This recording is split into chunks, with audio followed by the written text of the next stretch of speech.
Well, hello everybody. This came out of left field here. Sim Update 6 is out of beta and available to the public on all three platforms. So we're going to do what we normally do.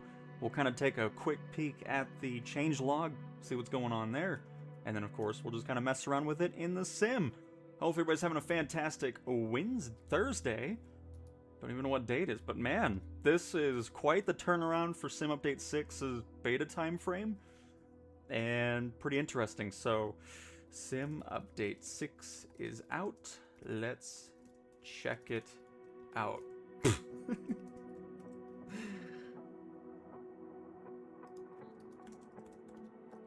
Microsoft Flight Simulator 2024. Let's check it. Okay, perfect. But yeah, holy crap. Out of nowhere. So what we're going to go ahead and do is...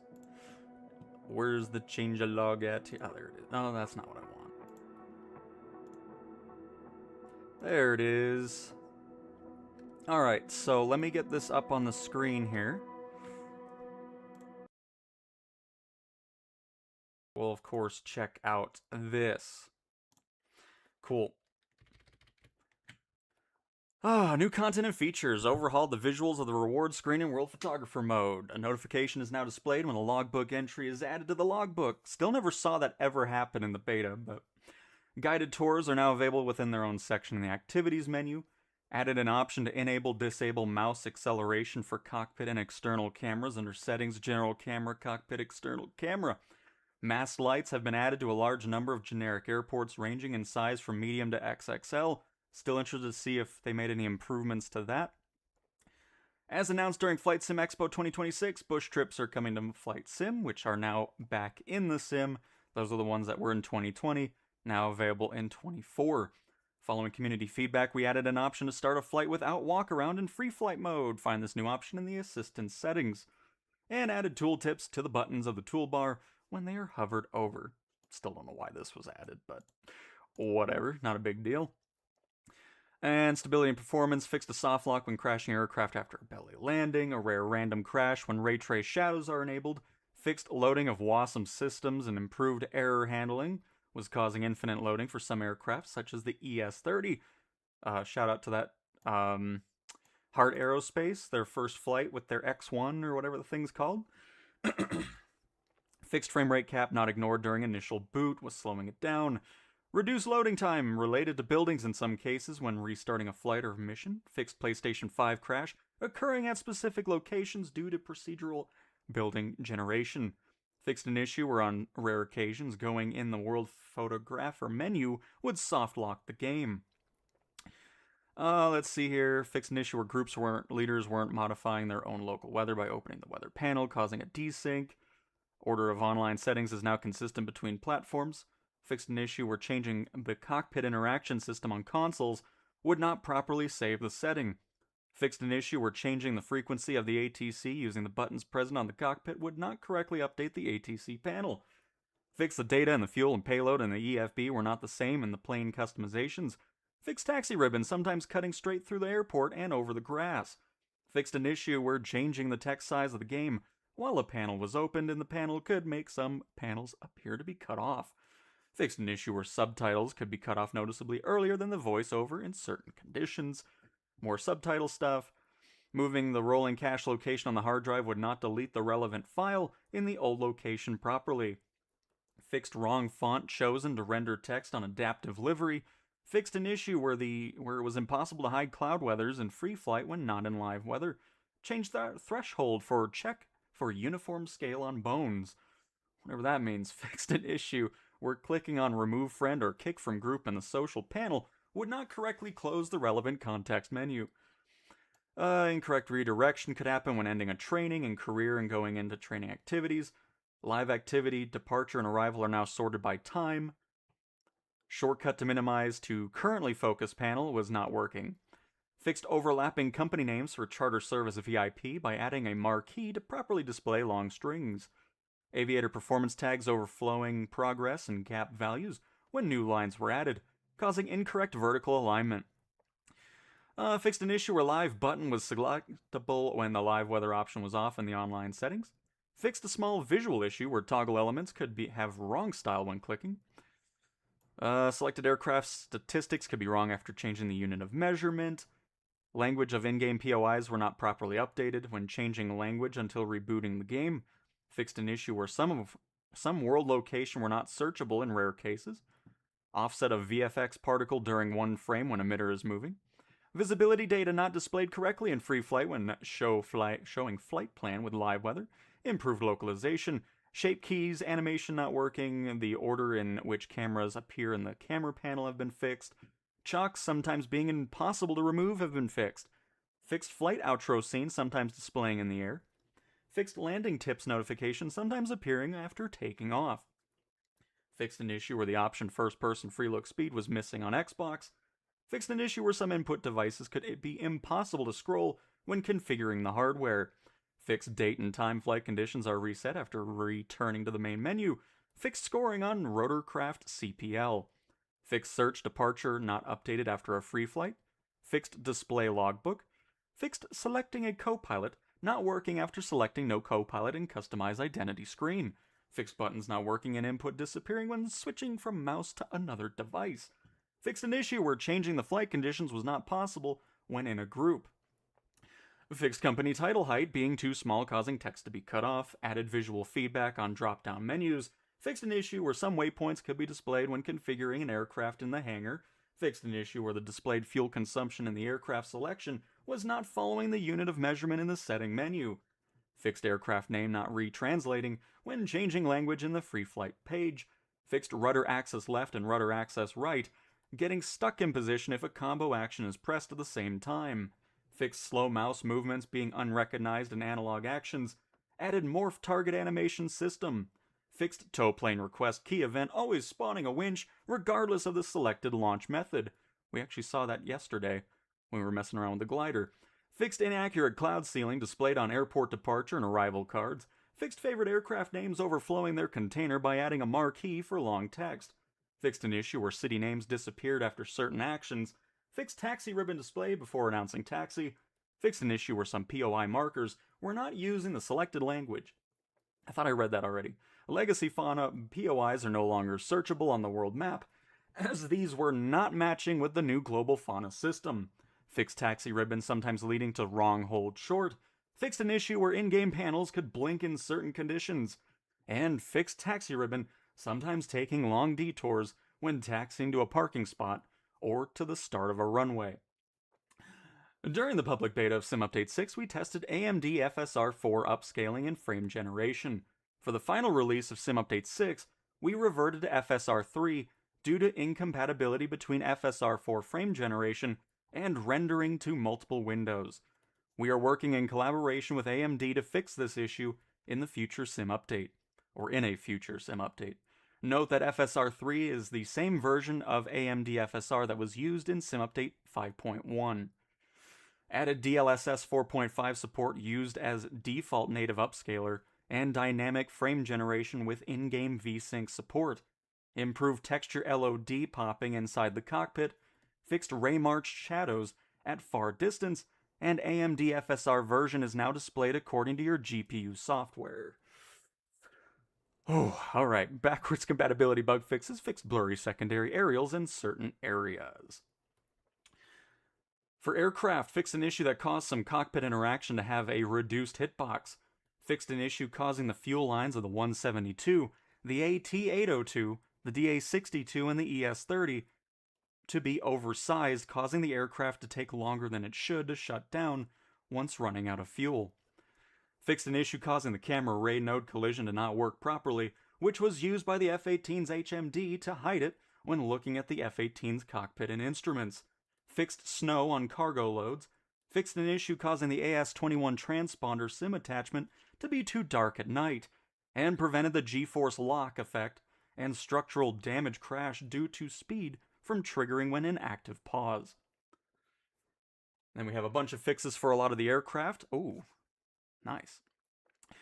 The Aero L-39 fixed the Z-fighting occurs when opening canopy door, interior collision is improper, issues with external doors, players cannot turn off the cockpit lights, panel lights are reversed and almost invisible, Some operables in the cockpit animate improperly, 2 liveries share the name Livery 8, and yoke has no interaction point to grab with VR controllers have all been fixed. The Optica has various ADO bugs fixed. The A330 fixed the APU fuel burn too high, burns approximately 8,000 pounds of fuel per hour. Aft cockpit side windows sunscreen animation, film does not uncurl when lowered.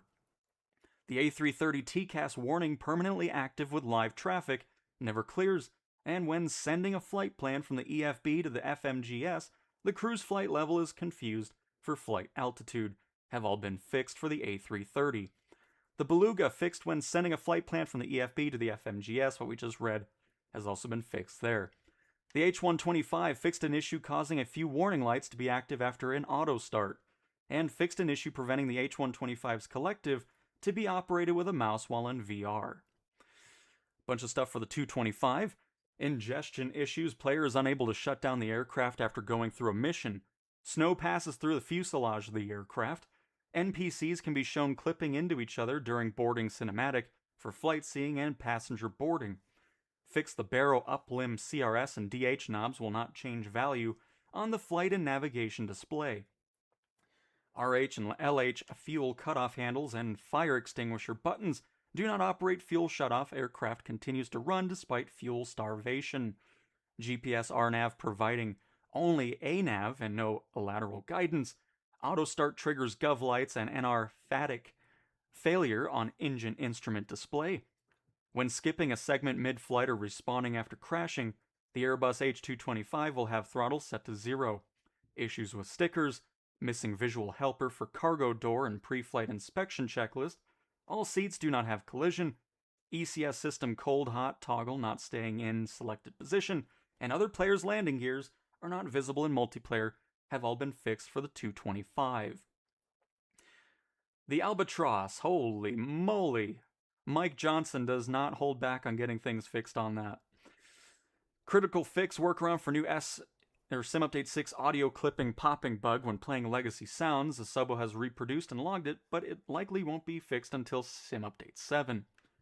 Some minor wake turbulence or wake effect display error in the marketplace build. An issue where the engines could occasionally fail to start the first time while using the Sim's auto start function. An edge case where engine damage could occur while the Sim was paused. Occasional autopilot nav and APR mode.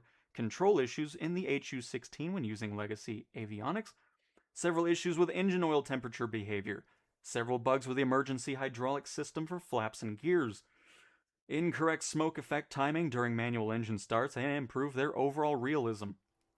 Incorrect interior sound effect timing during manual engine starts. An interior sound insulation issue. AI traffic and other players' engines were barely audible from inside the cockpit with the windows closed. The pitot cover and chocks interaction points so that they can now be reinstalled after removal while in avatar mode. Chocks not being removed when using the quick pre-flight function. A rare case where chocks could potentially prevent aircraft movement even after removal. Missing interaction option for opening and closing the G111 side doors in avatar mode. Incorrect activation distances for several pre-flight items. Pitot cover ribbon animation. EGT readout scalers and added EGT readout to Garmin G1000 in the G111. G1000 airspeed tape display to show tasks at the bottom instead of Mach speed. Oh my goodness, minor landing light electrical issue. Instrument light circuit breaker function. Propeller blades being culled from view at certain camera angles. Flaps being culled from view at certain angles. Excessive tilling. Pattern issues on all airframe base paint detailed textures. Flickering door handle on emergency hatch exterior. Duplicate flickering anchor tie point issue. Incorrect max range on statistics screen. Issue with ADF radio still functioning when using modern avionics. ADF instrument glass issue. Potential voltmeter needle animation bug. Magneto switch click spot shapes for easier interaction and fixed mouse wheel activation direction on them. Incorrect fuel transfer switch control axis and tooltips. Missing wing pylon bow splashes when impacting waves. Rare edge case when anchor could be deployed when starting on a land parking spot. Anchor appearing on aircraft configuration screen after ending a flight while it was deployed. Some minor airframe geometry issues. missing fallback wing normal map for add-on liveries, and several checklist steps have been refined. An issue in multiplayer where propeller wash over dirt and dusty terrain would appear under other players' albatrosses when they were higher above the ground. Nice. I'm hoping that kind of fixes a lot of it, because that is all about when you're flying with other people, you still get like they're flying right against the ground even though they're not. Hopefully more planes will get that fixed as well. Clipboard showing in deployed state on other albatrosses in multiplayer. An edge case where certain light bulbs in the G111 could remain lit without power. Bug where wheels were spinning on aircraft after a gear-up belly landing. A digital clock screen emissive bug. Low resolution scratches on cockpit side windows. And implemented a partial and temporary fix for the G1000 PFD duplicate sound bug when activating their buttons and knobs. This workaround will be removed once a permanent fix from working title is available. Updated both the G1000 PFD displays to full autopilot versions. Updated various reference speeds in the flight model to better work with the flight planner. Removed crash during high-speed operation in water with gear extended. And removed excessively reflective glass over G1000 displays.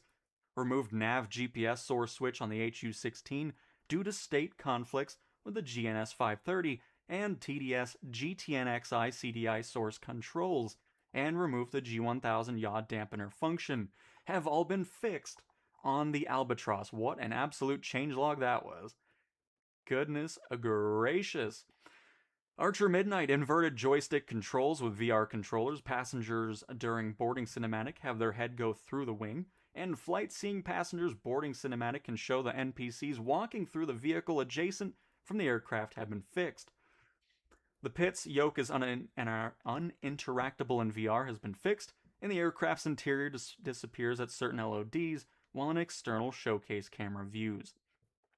Same thing for the pit's special S2S. The G58 aircraft can start and take off with engine covers installed. The inaccurate stall speeds in flight model have been fixed. Walk-around pre-flight inspection lacks visual helper, highlights in checklist. Untranslated configurations in climb performance and cruise speeds are inaccurate, have been fixed. The Bonanza prop amps gauge is missing. All 2 switch defaults to on in cold and dark state. The string general.checklist.cowlflaps.clue cowl flaps must be fully open, lever fold down is not localized in all supported languages. Missing panel light brightness tooltip. Copilot airspeed knob does not match the POH ranges. Yoke cannot be operated with VR controllers. Untranslated configurations. Yoke cannot be operated with VR controller, and VR yoke collision entry in CFG has been added for the G36. The King Air, when the yoke is held during a crash, it respawns at extreme angles, plus difficult to control. Copilot's avatar is misplaced when air spawning on the PSVR 2 mode. Interacting with rudder aileron trim immediately sets it to max value. Condition levers do not move forward backwards as expected when using VR controllers. Oil temperature increases at idle and decreases at max RPM. Propeller continues to rotate after airborne engine shutdown. Landing gear wheels do not animate, and untranslated configurations have been fixed in the King Air. The 737 MAX 8 fixed an issue that caused the cabin light keys to behave incorrectly when bound to a device and used, and fixed cabin doors missing animations. The global supertanker firefighting liquid drops can now be triggered using the firefighting spray or door key events, and added an EFB tablet to the cockpit. For the Dreamlifter, moved EFB tablet into the mount and added click spot to show EFB after being hidden. The 747 missing livery name for white livery. EFB tablet added to both 747s. Aircraft power plant and instrumentation localization on aircraft configure screen. Wing gear contact points when on ground. They no longer tilt to the ground. And all gear being sunk into the ground in hangar have been fixed. The Dreamliner added EFB tablet mount that is clickable to show tablet after being hidden. An issue where parking brake wasn't enabled while skipping to taxi and career. Nose wheel steering range of motion, and numerous LOD and livery issues fixed. Nice. We'll have to check that out because there's still a lot of stuff going on in the tail that wasn't properly working. 152 untranslated configurations. Trim surface is visually not moving on the aircraft. Aircraft engine covers are counted as pitot covers when spawned cold and dark. ADF display goes blank after cycling master battery and alternator, and turn coordinator freezes after cycling master battery in flight have been fixed in the 152. The Aerobat using skip to taxi does not remove the engine cover, causing the engine to turn off has been fixed.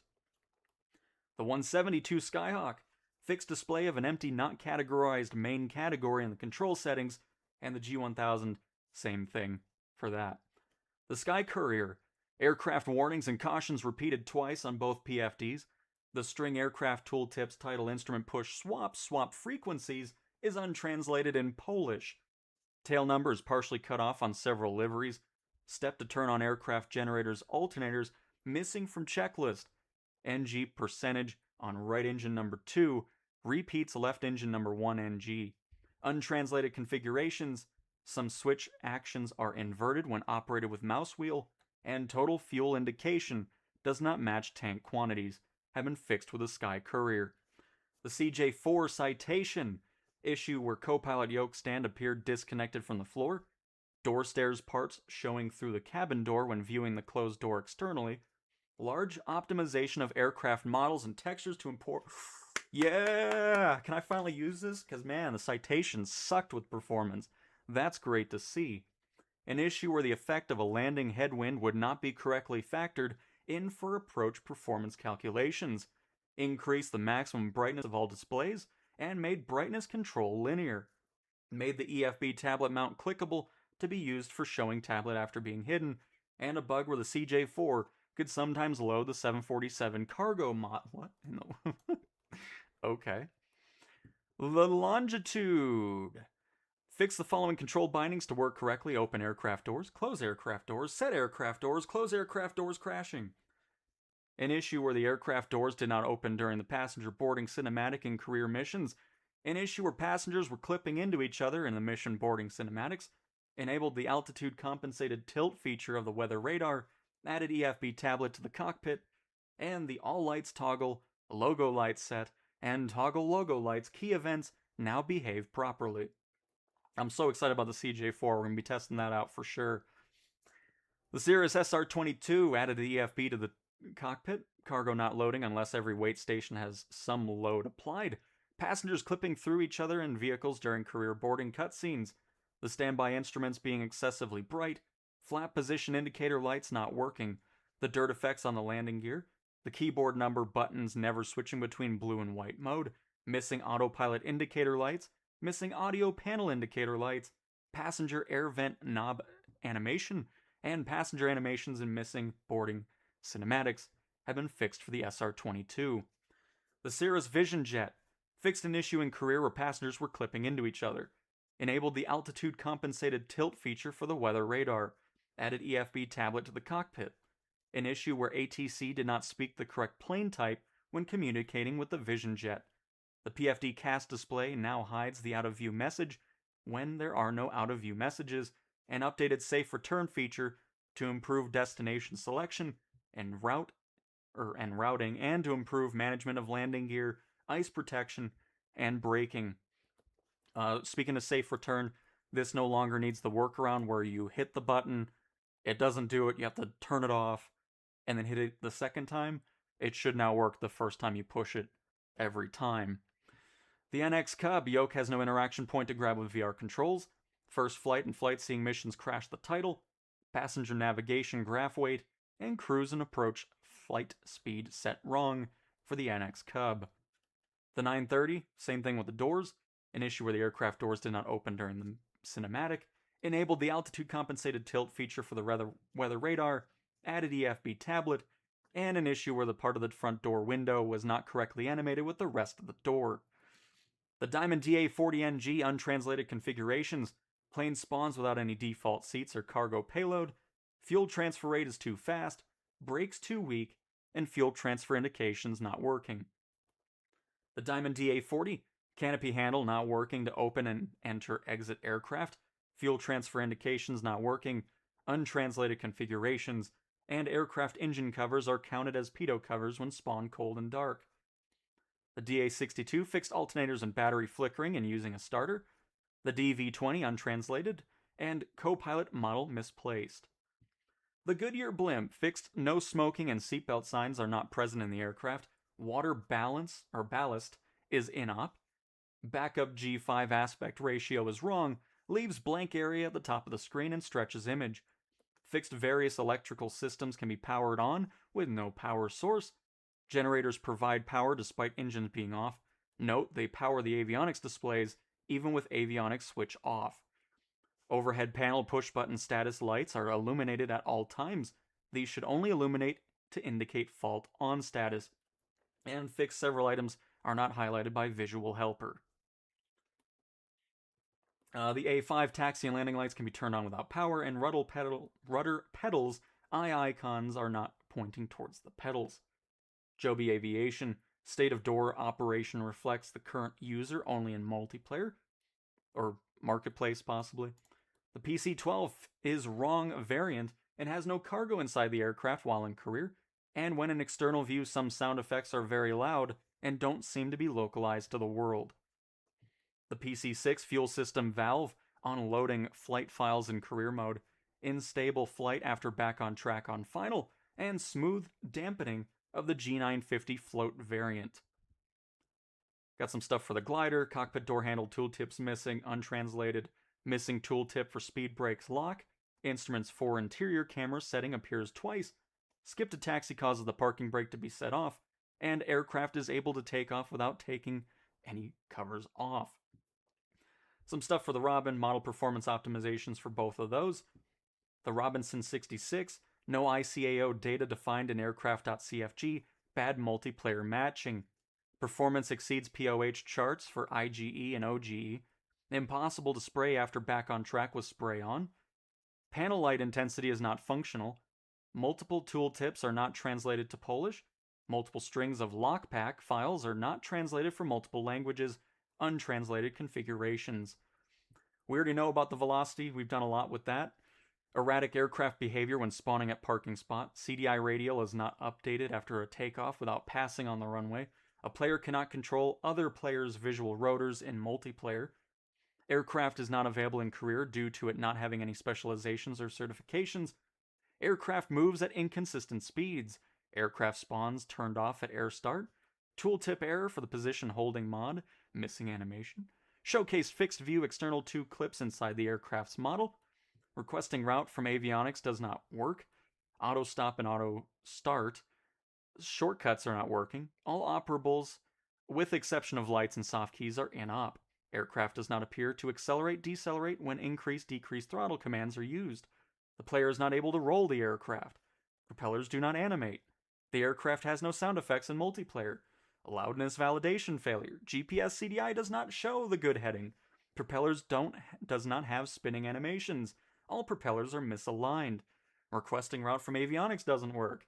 Unable to move aircraft forward, backwards, and it's just so funny. That whole thing was it was a doorstop until this update happened. It's so nice to fly. It does support career mode. It's fantastic. But you get the point. Nothing worked on it. Now it does. So, pretty sweet. The Cub fixed skip to taxi and skip to shutdown spawns aircraft with parking brake not set, and passengers boarding during search and rescue shows them clipping into the wing. Has been fixed on the Cub. The Shock Ultra, pilot's feet protrude through the bottom of the fuselage and untranslated. And that is the aircraft section. Woo! Boy. And don't worry, I'll get to chat here once I'm done with everything. Next, we'll focus on what's next up here. I'm not going to really worry about this too much. There's a lot of developer stuff going on here. But you can just kind of see it. Electricity system we got going on. Fantastic. Hydraulic system, same thing. PSIs, actuators, pneumatic and ECS systems. Fantastic. Glass cockpits, Garmin G1000 NXI fixed some cases where loading an approach into a flight plan could lead to the flight path calculated for the plan to be incorrect. Fixed keypad entry of that in 25 and 75 comm frequencies when 8.33 spacing is enabled. And we'll kind of just go through this as well. Update the layout of the GTC weather radar, because a lot of this is going to be kind of similar between the two. Added the ability to control weather radar tilt and bearing. We have fixed some cases where loading an approach, so same thing. Fixed an issue where the PFD flight director symbol would briefly appear in the incorrect location. Fixed some cases where loading and approach, same thing. You get the point. A lot of stuff for the glass cockpits getting fixed there. You can, of course, pause it if there's something you were specifically looking for out of these. Physics, fixed cloud updraft, sometimes happening while misaligned with visible clouds. Wrong wind-based offset computation. CFD simulation added maximum draw distance for wake turbulence displays to improve draw performance. Thermal airflow visualization now also displays downdrafts, including mountain föhn. Nav data, fixed path point threshold crossing height values. Aligned ILS localizers and glide slopes with runways when they are not intentionally offset. Added threshold crossing height for glide slope. Added GBAS, SBAS path points and GLS facilities, but not yet GLS approaches. Added boundary designation short name and com frequency sector bearing altitude distance restrictions. And added LPV 200 flag for approach navigation data. Again, this is all about engines. You can pause it if you want to. I'm not going to be reading all that because it's just all a bunch of dev mode stuff going on back there. So, turbine engine things getting done on that. The EFB fixed the value of is post boarding. It was retrieving the values of all cabin services while it should only get the one of the passenger boarding service. Fixed the slider was still interactable while the deviation limit was 0. Fixed the weathered taft did not correctly display the evolution of data over time, specifically after baseline changes. Fixed the drag was not stopping when the mouse left the minimap. Fixed the wheel interaction on the sliders of the mass and balance in the EFB was still working while the slider was disabled. Added CAVIC and flight category to TAF condition change groups. Flight planner fixed an issue where opening the airport facility info page from outside the EFB would not update the selected facility on the sidebar. Fixed an issue that caused many numeric input boxes to have a large gap to the right of the input text. Fixed incorrect deceleration calculations during geometric descent for airplanes with advanced performance calculations enabled. Fixed an issue where the runway fix was missing after selecting certain departure procedures. Improved layout of navigation log to better fit longer waypoint names. Fixed an issue where the EFB could flicker continuously when changing the windowed screen resolution. Fixed various strings not being translated to the user's selected language. Fixed an issue where the COM frequency turned through the Facility Info Frequencies tab would not set the requested frequency in the SIMVAR precisely. Added basic runway lighting information to the runway tab of the airport facility info pages. Bush trip leg descriptions and an image thumbnail will now be displayed on the navigation log when available. The image can be enlarged by clicking on the thumbnail. Minimap. Fix the minimap auto zoom when no aircraft category is specified, now adopting the behavior of plane type propeller category by default. Fixed the sim rate indicator not properly scaling depending on the screen resolution, and added an option to minimize disable the minimap. Then we have some more dev stuff right there with model behavior, modular aircraft. We'll move down to aircraft gameplay and the external HUD. Added the propeller lever notch in the external HUD. Fixed an issue that caused the battery HUD element not to actually show the battery's remaining capacity. Pre-flight fixed the option to hide the HUD in pre-flight was not working. Career. Aborting a career mission now grants a partial payout based on the player's progress, as already happens following a game crash or disconnection. Career can now identify certain mission failures caused by aircraft WASM issues, incorrect aircraft configurations after using skip or back on track, or airport surface issues. When such a failure is detected, the player will no longer receive aviator performance penalties, score reductions, reputation loss, or aircraft wear and tear consequences requiring repairs. I love it. In employee mode, selecting an aircraft in the aircraft filters now switches all compatible available missions to that aircraft. Only missions incompatible with the selected aircraft are hidden. Night missions in unlit airports return. Now they are available at small, single runway grass airfields and grant an increased difficulty bonus.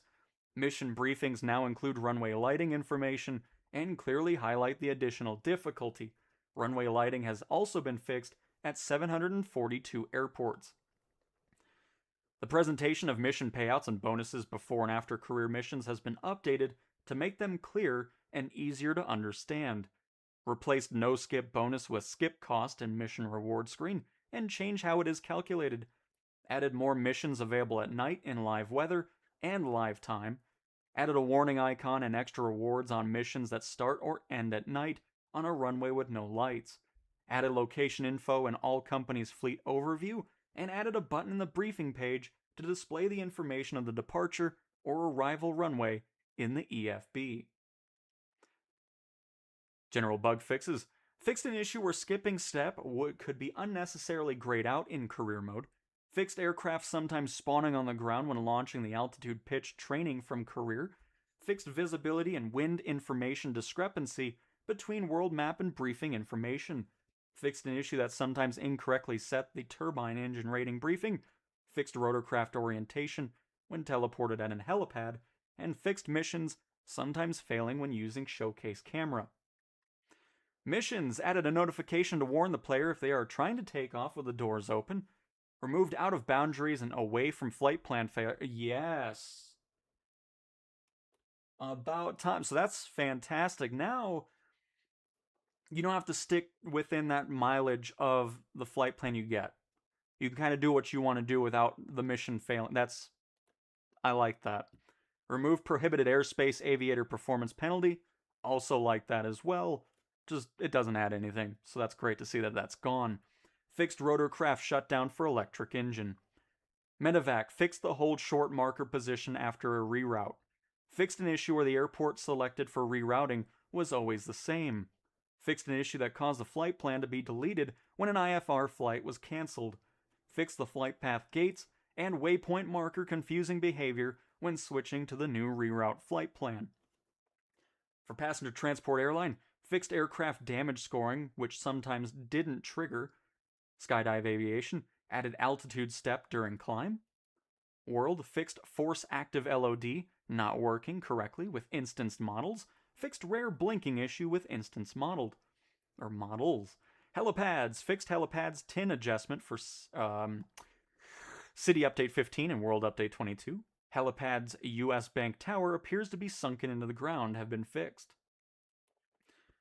And I'm not going to read through all the airports. You can just pause. You can see what's going on. We got fixes at Chicago, satellite imagery adjustments at Kilo Golf Charlie November, Kilo Charlie Golf X-Ray, Echo Delta Delta Mike. Bespoke airports, fixed mast lightings not removed on some bespoke airports. Fixed edited passenger boarding, such as at Lima Echo Bravo Bravo. Fixed difference between taxiway and runway lights at generic airports.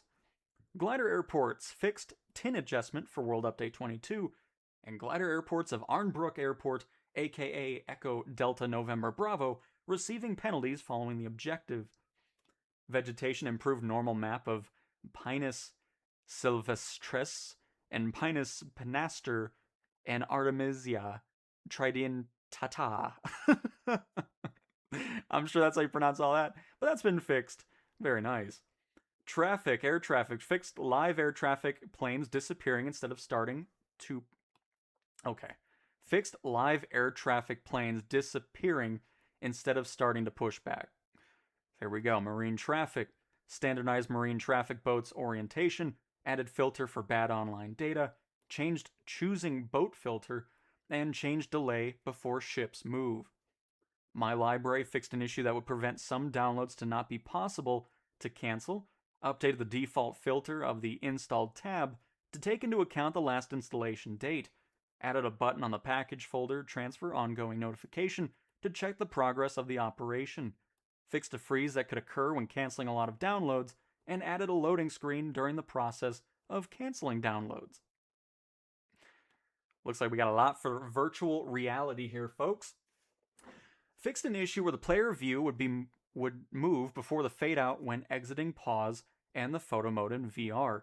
For PSVR 2, further improvements made to the graphics pipeline, leading to a better resolution at the center of field of vision, better performances, and lower memory costs. Absolutely true. SU6, if you haven't... that's the first thing you do. If you have the PSVR 2 headset, dive into it. The difference is insane. Fixed the option frame gen in the general tab was... okay. Fixed the ratio of the EFB and the VR on PS5. Following community feedback, we fixed an issue where the virtual reality controller could display a controller disconnected pop-up when it went to sleep mode. On PSVR 2, fixed night vision effect, added a smoothing effect when releasing the Grab Yoke VR controls interaction, modified VR controls default mapping, changed take control of character and photo mode toggle to trigger plus squeeze plus bottom top buttons respectively, and added cockpit interaction increase decrease to squeeze plus top bottom buttons. These new actions will be useful if you have to interact with any system that is too sensitive to motion controls. Fixed an issue where a missing term was in the no recenter binding pop-up in VR when the recenter VR binding was unbound. Removed 25% out dead zone on some VR controller sticks. Fixed aggressive tree LOD transition. Improved ray-marched shadows in foveated region, which removes disturbing outline around objects. On PSVR 2, improved the quality of clouds and fixed quad view resolution scaling. For controls, they added an action eye head tracking pause assigned Shift plus Alt on keyboard default profiles. Fixed inverted behavior for display visual assistance is off and display visual assistance is on. Renamed eye and head tracker actions, they now start with eye head tracking, also changed description. Fixed decrease throttle small being hidden inside control settings. For peripherals, updated supported gamepad's default airplanes presets, changed toggle landing gear to happen on release, remapped toggle water rudder to D-pad right after a delay, and unmapped toggle tailhook handle. Updated supported gamepads, default airplanes, and other presets. Mapped decrease increase propeller pitch to RB D-pad left right, and R1 plus D-pad left right. On PlayStation 5, T-Flight HOTAS 4 and the T-Flight HOTAS 5 PS4 compatibility mode, default profiles have been adapted to the recently integrated Thrustmaster SDK. With this change in SDK, other Thrustmaster peripherals are now not read as T-Flight HOTAS 4 anymore.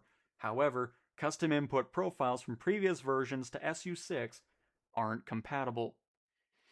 Various peripheral fixes, fixed inverted axis for photo mode rotation Z on gamepad. Activities, fixed mission steps disappearing after back on track in Bryce Canyon Guided Tour, fixed tour guide position during cutscene of Bryce Canyon Guided Tour, and added assistance preset in guided tour activities. Landing challenges, fixed aircraft rolling backwards on sloped runways after a landing challenge success. Red Bull races, fixed the warning sound when going out of bound in Red Bull during practice mode was not accelerating. Fixed the reward screen of the challenges sometimes displayed information from the last played Red Bull Air races. I don't honestly care about World Photographer, so we're going to move on past it. Audio fixed an issue causing some sounds to be repeated when the emitting instrument is out of view. Frustrum. Alright, then we're into dev mode here, which again, you can pause if you want to go through that. I'm not going to bother reading through that at the moment. Same thing, this is all just dev mode stuff. I just want to see if there's anything else that's pertaining to just the overall player. Got the SDK, the SimVars, Wasm, exporter blender, documentation. And there we go!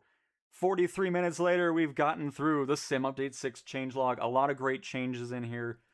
And I'm excited to dive into it. So, fantastic. Hopefully everybody's having a fantastic Thursday. I'm excited. So cool. Let us get into the PlayStation side, and my goodness, I can finally turn off Wake Turbulence in the public build, and it is beautiful. No longer are we dealing with nonsense. Hang on, it's under assistances. Get this nonsense off my sim. There we go. That's beautiful. I think we're going to start off with the CJ4. I'm interested to see the new optimization that they've done with it. So that is what we're going to do. Okay. Oh god. I was going to say something. I need to get some water. I'll get that when we load in. I was going to say we should be close to Aircraft and Avionics Update 5 then as well, which would make sense because of, you know, the Boeing 707 getting upgraded, so very nice. Why am I... It's all the way at the end. What am I doing over here? I always love going through those change logs, though, because the reason I do that, too, is because then I know what I can look for while we do this stream. And then we'll also check out the Dreamliner, see what's been going on there. But cool. All right, let's spawn on in. We are on PlayStation, so if you do want to join on up, make sure you're set to all players, US East, and you can join on from there. So we're going to spawn right at my local airport, and I'm going to go get some water really quick, and then I'll finally catch up with chat, which I'm sure that's going to take me forever. But cool. All right, let's spawn in.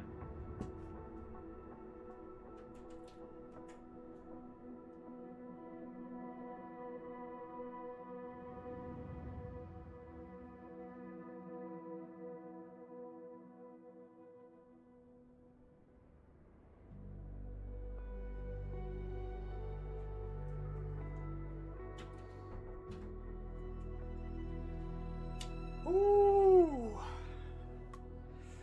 Holy moly. Good stuff. Alright. Let's see this updated CJ4. Because, I mean, that's the main reason I never use this thing, is because it was so poorly optimized. Like, you would just have 20 frames less than anything else. And why am I not getting my... There we go. And of course, we won't see like the seatbelts glitching through the door anymore. That has been fixed as well, thankfully.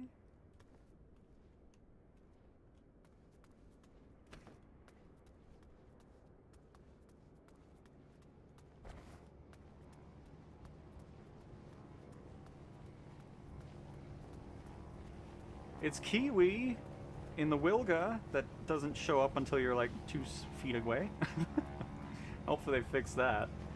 For sure. Do I get it from the nose? I do. Well, alright, I'm not noticing anything different. I can guarantee that already. It seems pretty similar regarding performance. But we'll see. We'll give it a chance. Wait a minute. Why am I not... Uh-oh. Why am I not seeing any models?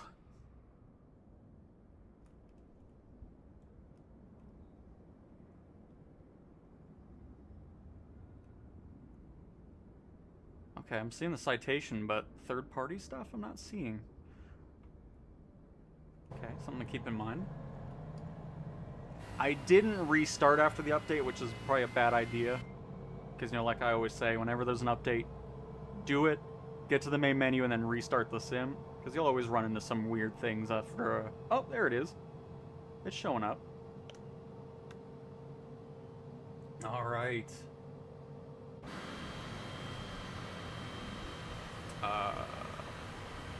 Rudder is still absolutely oversensitive. At least the animation is. Like, I'm barely pushing it and it's going full left.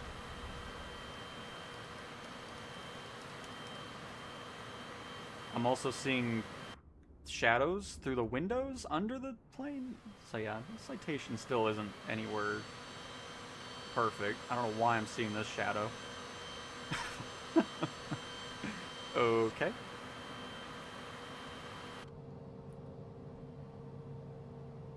But all right.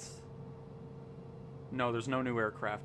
Hello, Monorific, and Rasta, and Kyle, and Sush, and Baguette, and Gaffs, and Martin, and N&D, and Jadu, and FG, the Styers, Invested, Paul, Simon. Hello, everybody. Hello, hello. I saw liveries just now. I have information regarding that, because Azure Poly has acknowledged the performance issues on consoles with the Raphael. So that's going to get fixed in future updates. But they also talked about liveries. Right now, they don't... There's... Liveries can't be put over to PlayStation currently. Let me get what Azure Poly's officially said here.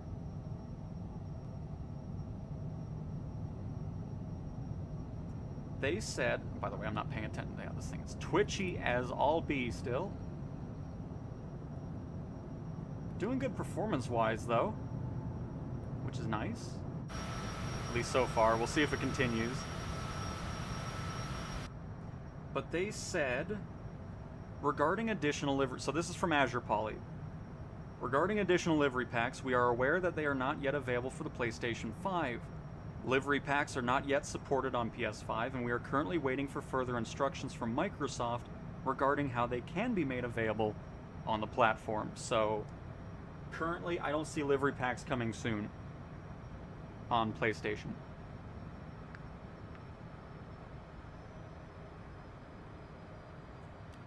So I thought I'd mention that as well, because I saw that earlier this morning.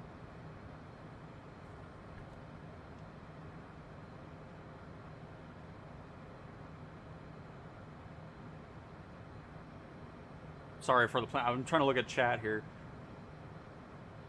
Aaron, this is public. The Sim Update 6 is now out for everybody. This is no longer beta.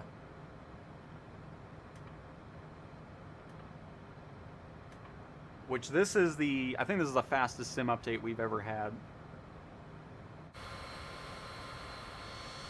From the start of a beta to... So it's still doing that same thing on external camera, where it doesn't like something. It's still better than it was, though, by miles regarding its performance, because this thing would always be, like I said, 20, 30 frames down. Horrendous. And then, of course, after this, we'll check out the 787 to see if those livery issues have been fixed, and see if anything else, just flight model-wise, have been improved as well. What airport? This is Kilo Charlie Oscar Sierra. Make sure you're set to all players and US East. And Chris, it'll automatically update when you open the sim. Absolutely. Great news, Cowtown. Really looking forward to testing PSVR after using it in the beta. It's got to the point where I don't want to fly without it. That's awesome, Crusade. It is an absolute insane improvement. You're going to love it. If you haven't messed with it yet, and this is going to be your first time using it, night and day difference between what we were seeing with PSVR and then what it is now with Sim Update 6. Hello to the 247 of you here.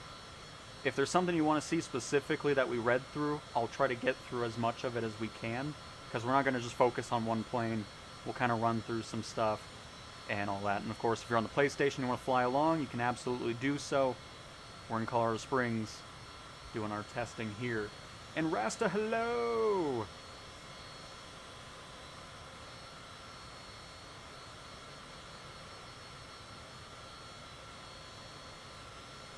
Sim Update 6 done now. Give us a Cowtown update. How are you? I'm doing great. I appreciate you wanting a Cowtown update. I'm doing fantastic. Couldn't believe this came out. But very exciting. So what do we got in Sim Update 7? That's what I want to know. But hopefully you've been well as well, Builder. I think the wing flight... I mean, we'll see. We'll pop into it here a little bit. Well, actually, after we land, we'll pop on the 787.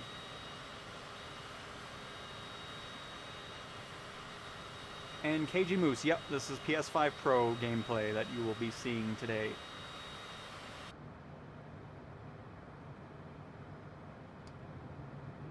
Just finished downloading base content update, and after install it says update available, and now I have to install 90 gigabytes.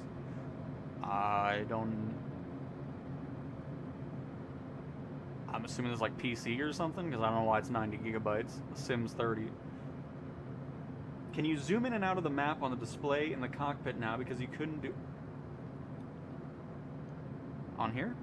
I need to figure out where it is again. I haven't flown this in a little bit. Give me a moment.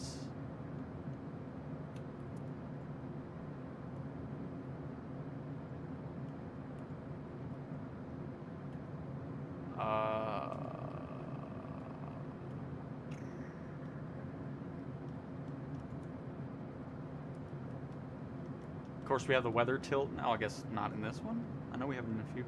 Where's the... I don't know where it is on this. We have this.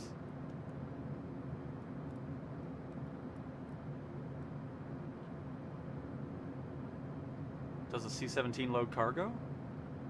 I would assume. I don't know, I never really messed with that one too much.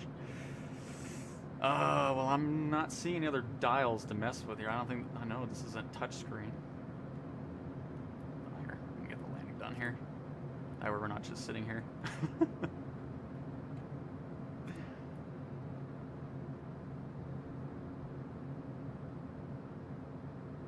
About to load up the new update soon. Very nice. POV issues of the what's wrong with the POV?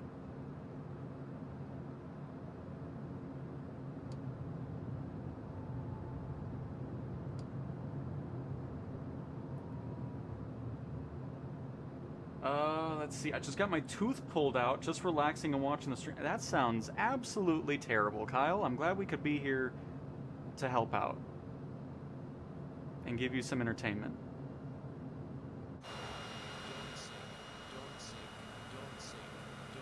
Oh, we're fine. Calm down, plane. To the oh, yeah. I guess it. I don't know how I didn't see the zoom button. We'll click on it. I don't. Look, I just read for 43 minutes straight. Okay, there's a lot going on.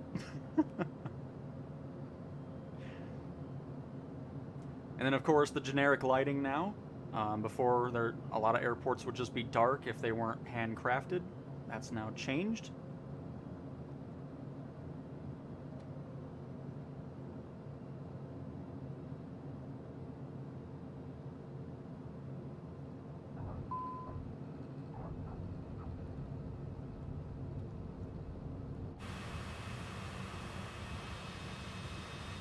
Yeah, it doesn't like going external camera still. So there's work to be done, but I see the general improvement over performance. It just doesn't like going into the,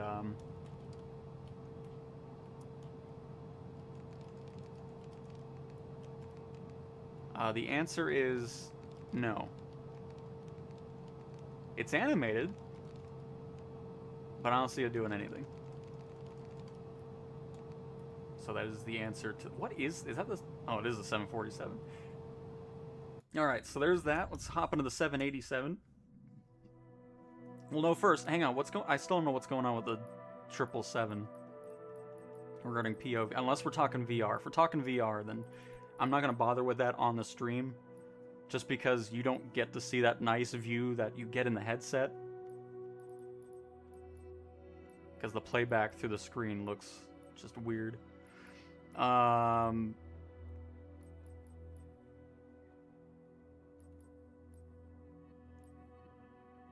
getting $100. Do I upgrade from the deluxe to premium deluxe or wait for more payware aircrafts to come? I mean, this just depends on what you're looking for. I mean, if there's stuff that you're interested in from those other editions, then sure, go for it. But if it's not, then wait for some third-party stuff to grab if you so choose. Alright, let's see if they really fixed it, because the landing gears don't have the right texture. Hang on. Oops. That's not what I meant to hit. But yeah, totally up to you. And this is PS5, yep. PS5 Pro. I want to change it to the factory livery really quick. I have a feeling the sim's gonna crash on me really quick, just because I didn't do that restart I was talking about. But we'll see how long it'll last. I'm sure we'll be fine.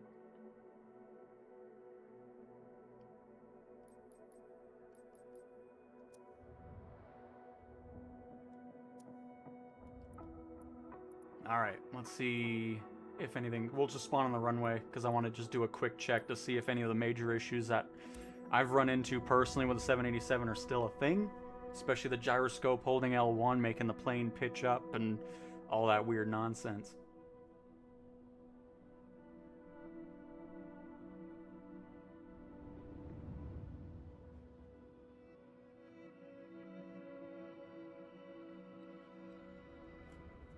Colorado Springs Tower, Boeing Charlie Oscar Whiskey Tango, Nope, they still haven't fixed it. Why? What are you... They haven't fixed this at all with the livery. This is supposed to be blue, because hence the reason why the 787 is there. It's not supposed to be white. Same with the nose gear.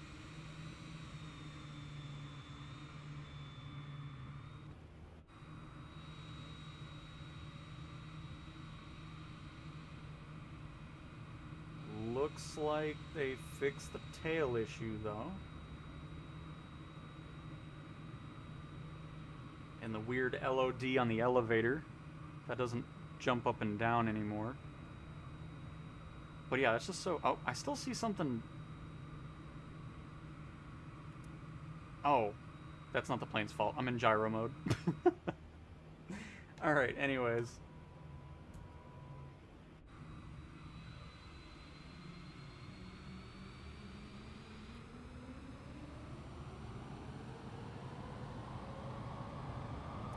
Not getting the runway loading in fully. That super tanker still has an absolutely horrendous multiplayer model.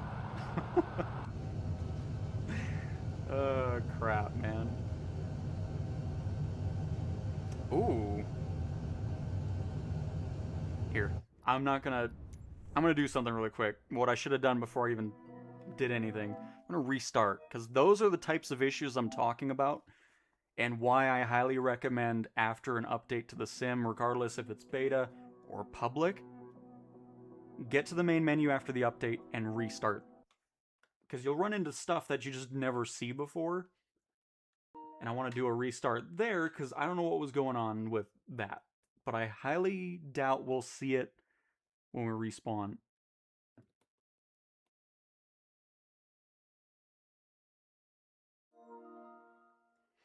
Oh, shoot. Okay. Never mind, we got an add-on support thing, too. Which I did not add. So let's get that set up. Regarding the PMDG 737, right now I know they're doing test. People said it got updated, and I never heard anybody talk about it anymore on the PC and Xbox side.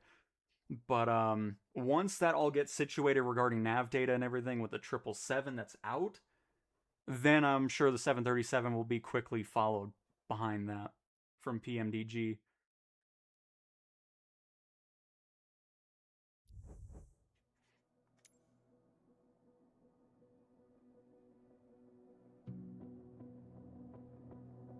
I'm in gyro mode. If you weren't, I'd ask what you've done with the real cow time. That is very true.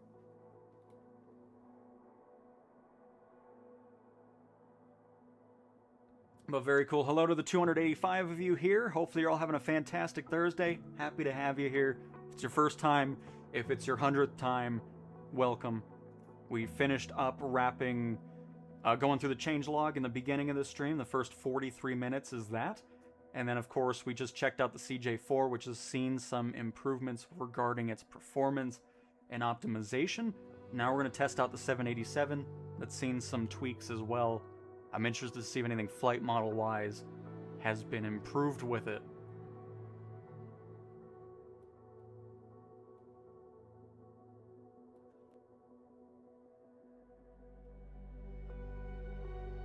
I'm assuming that's going to be the case, Patrick, because they didn't mention anything regarding flight model, unfortunately.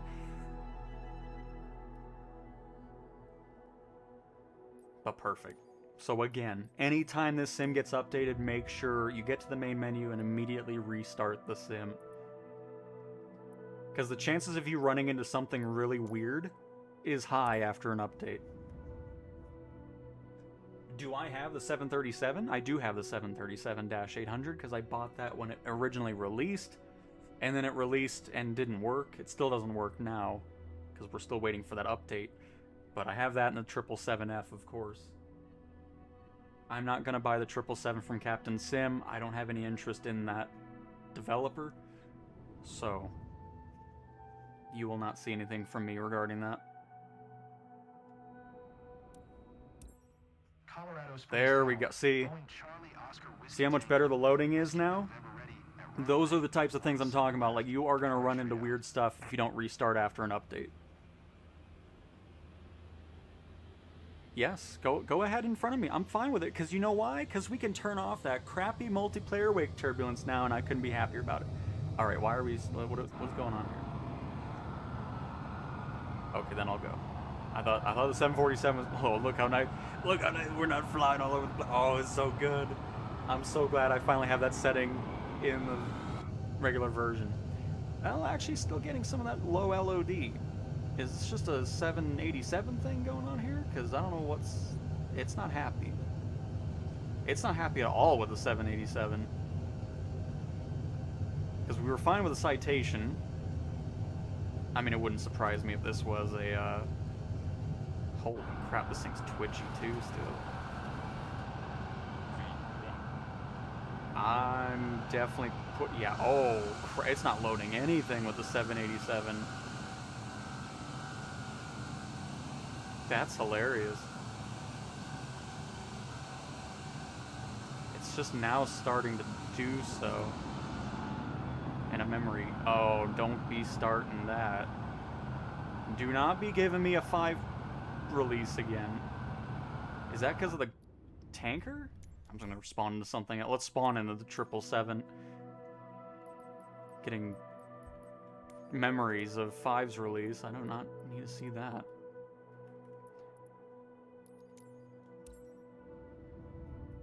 Pretty sure it's the 787 causing that, though.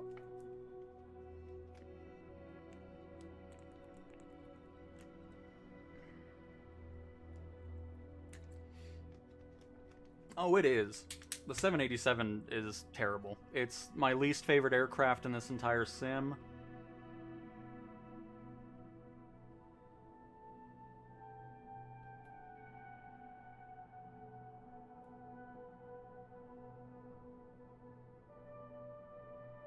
Okay, I don't need to keep having that super tanker spawning on my runway, please.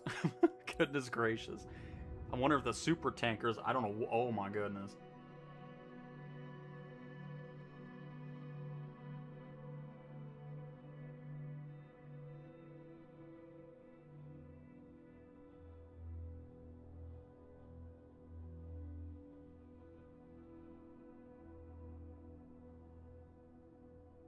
I'm just interested to see how the 777 spawns in here. Because even in the loading here, it's not loading anything after we went in that 787, so I'm hoping it's that causing whatever we're watching right now. Because we were fine until we messed with that stupid thing. This game is bad on PS5. That's not true at all. SU 6.1, here we come. I hope not.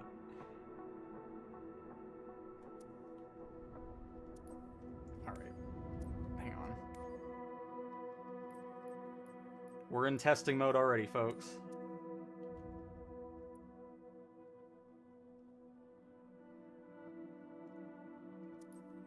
I don't mean to keep doing that. Sorry, everybody. There we go.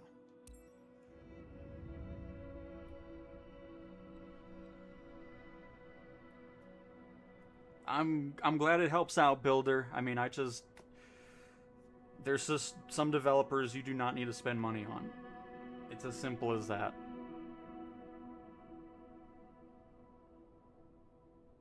I like how everybody keeps switching over to the runway I'm spawning at for some reason. Why are we doing this?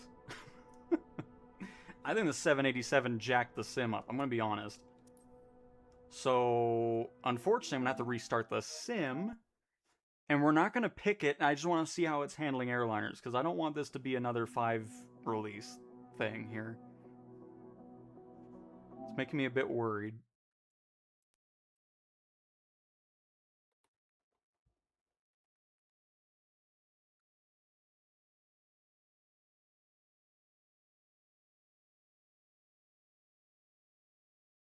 After I got the Platinum on PS5, I installed this. A hot mess SU5 was, hoping there was a reason to reinstall on PS5 with the latest update. Oh, I mean, it was already fine after 5.1 came out a couple weeks ago. I have a gigabit per second speeds, so no. Not my Wi-Fi, I can assure you that. I'm not going to delete and reinstall. Hi, Tin.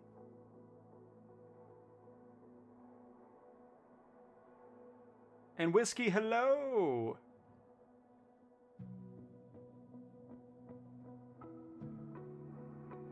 Update was fine until we messed with the garbage 787, so I'm not going to touch that anymore.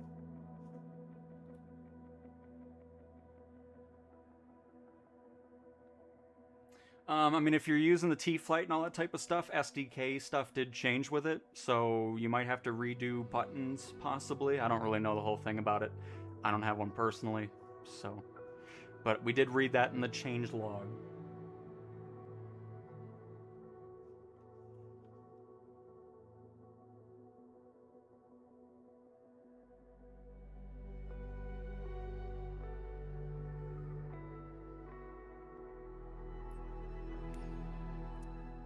Alright, so now we're going to do the 737. Get the 787 out of my view, please. Not missing out on anything with that crap.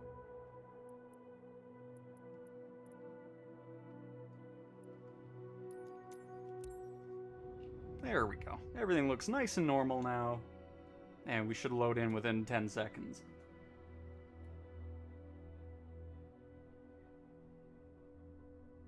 There is no 767, no.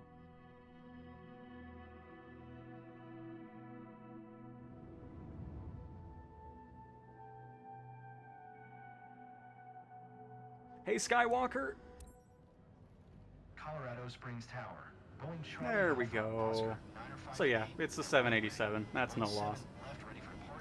I'd be sad if it was a plane that was worth any second of time, which it isn't.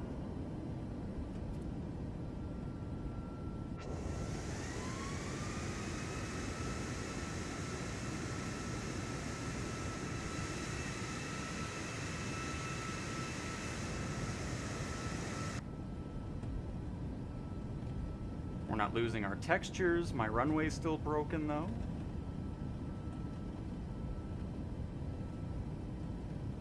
Runway's reloading a lot for some reason.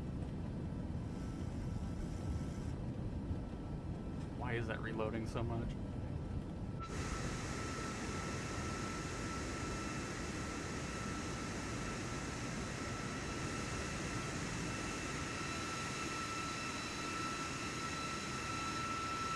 There we go. So yeah, it is definitely the 787.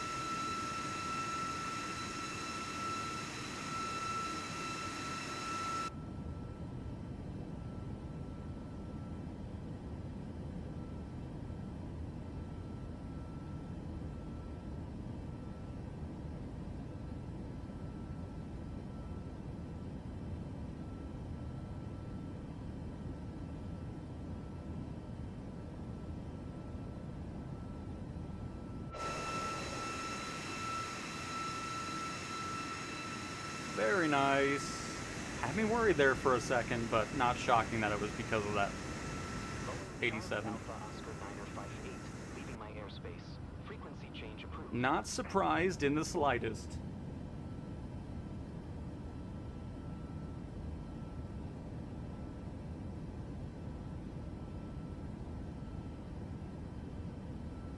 We are not anywhere close to a livery pack showing up on the PlayStation. Because right now, it's not a thing that can be put onto the PlayStation Marketplace.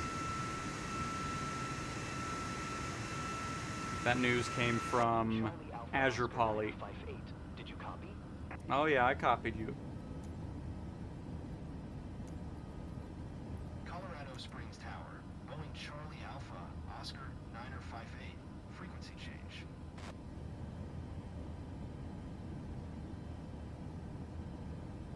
Why are liveries not coming? Because they said livery packs are not yet supported on PS5, and we are currently waiting for further instructions from Microsoft regarding how they can be made available on the platform.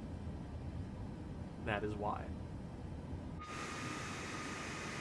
So, based off that, it doesn't sound like we're close to those packs showing up on the PlayStation side yet.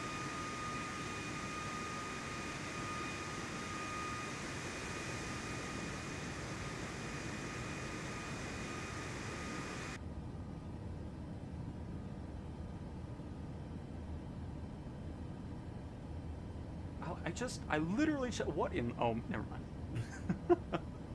Never mind.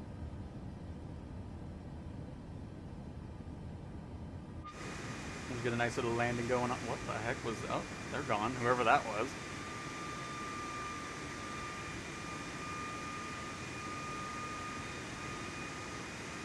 I mean, I don't have any major complaints about the 737 as somebody who's just somewhat flying these from time to time.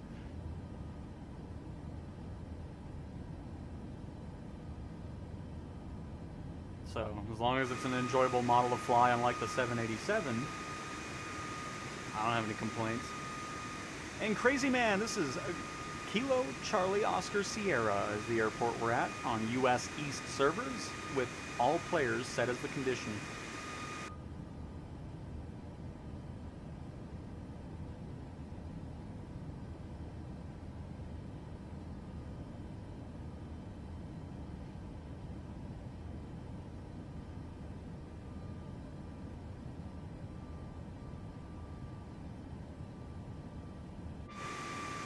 A nice little landing over here.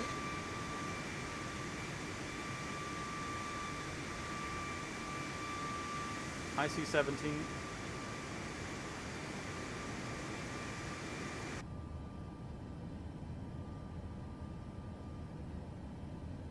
No news regarding Any Builds A350.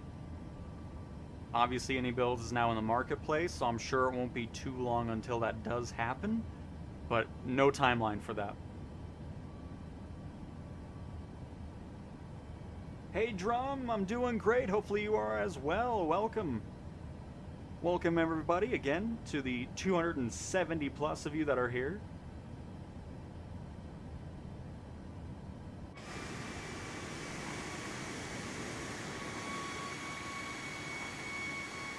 Next Wednesday, I'll be on the official Microsoft Flight Sim Twitch channel to join them on a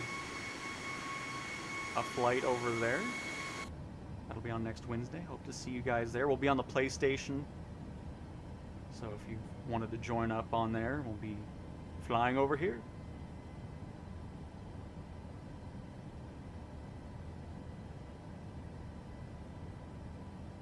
I use the PlayStation DualSense controller with gyroscope, and that's it.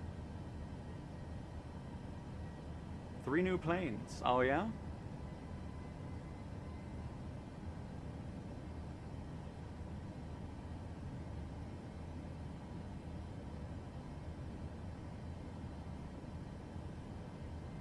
And Black Sheep, good day, Blue Skies, appreciate it. Thanks for being a member for 8 months already. That is incredible. Very much appreciate the support, Sheep.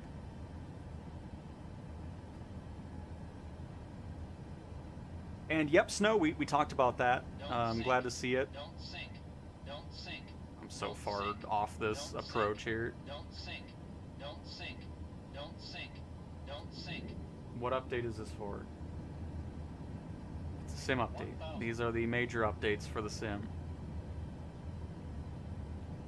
It is available on all 3 platforms.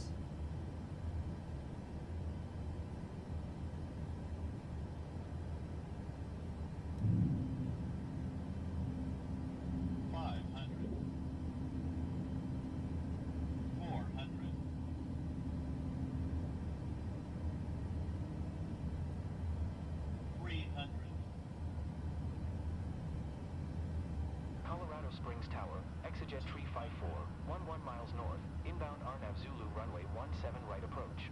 Exejet Tree 54. Cleared Arnav Zulu runway 17 right approach, Exejet Tree 54. Approaching minimums. 50, 40, 30, 20, 10. Oh, we floated a ton there. Dang.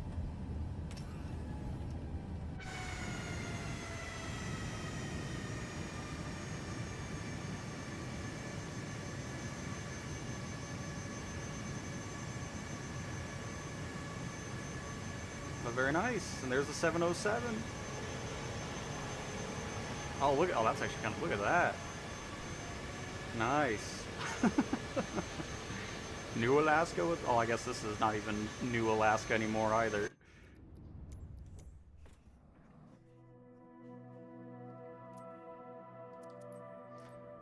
Alright, let me go look at the new stuff here.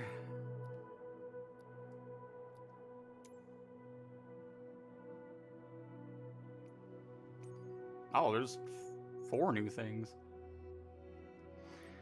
Pass, pass, pass. Why is there saying there's 4? Because it was 99 before.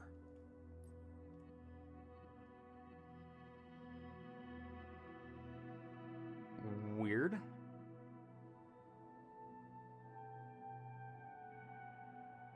Is it hiding?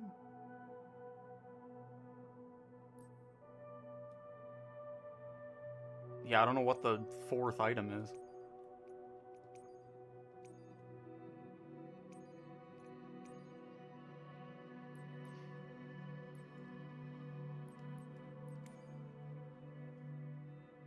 The 707 is free if you have the Aviator Edition.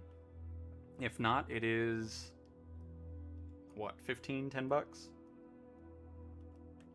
Still don't have right analog stick on the marketplace, which is annoying. Asobo, please. I don't know why. What the heck is going on here?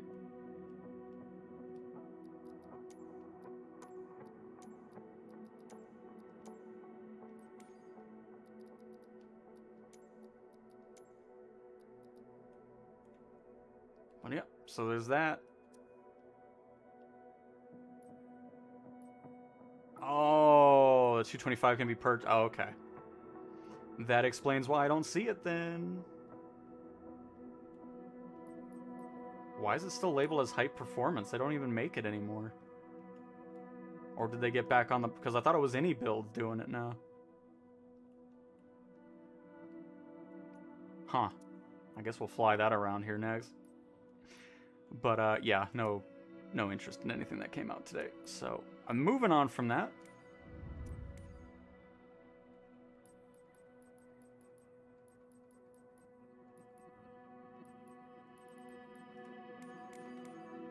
Into the H225, because I don't know if much has changed with it. I mean, obviously there were some fixes that we've read about, so that's great to see. But like the 787, is it something that needs to be individually purchasable right now? I don't know.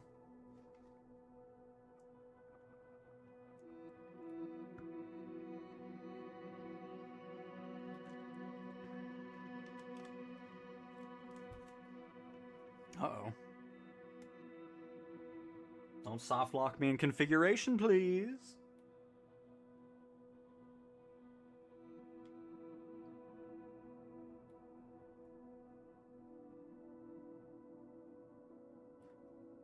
Do you think VR will get any better than S6?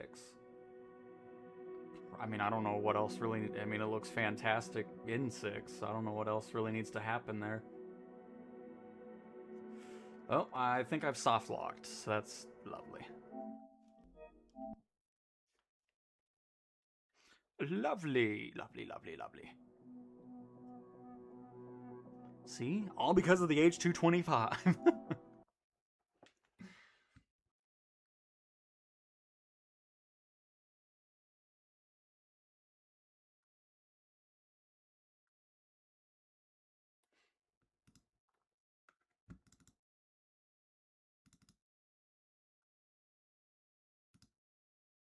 All right.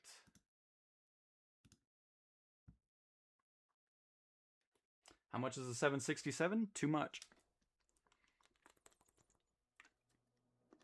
But if you're looking for a bare bones aircraft, that'll get you that.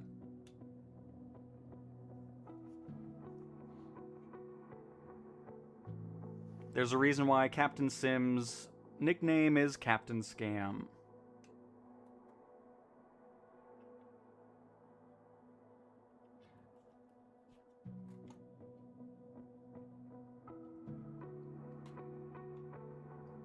But everybody can do as they wish.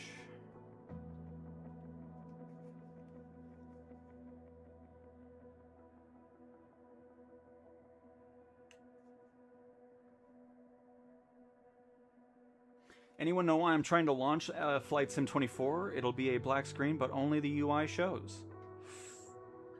Does it happen after...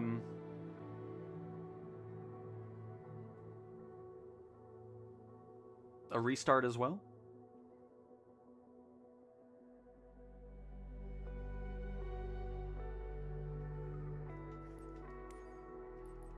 Alright, let's try messing with the H225 again.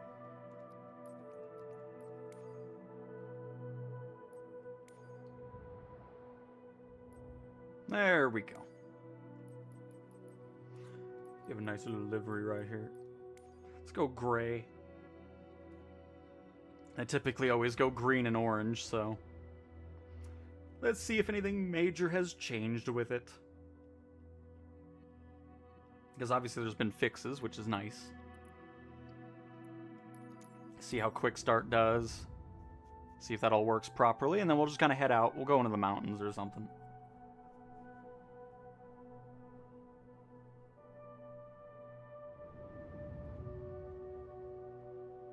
Oh, I know, Builder, I know. But, you know, I don't want to be a gatekeeper, as somebody told me I was. When I was telling people to not waste money. So it's like, okay. Whatever, then. Alright, so quick start does not get rid of anything, which, again, isn't too shocking. Which, in case you don't know, you can now go to Settings and Assistances and scroll all the way to the bottom. And you can now start flights without walk around if you no longer want to do that. So that is now an option with Sim Update 6.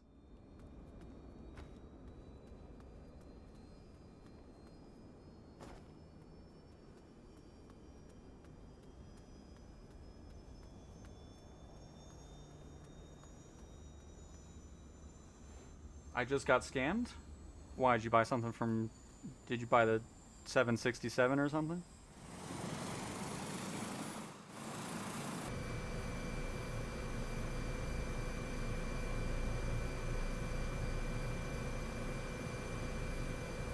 Oh, you just bought the triples? I mean, yeah.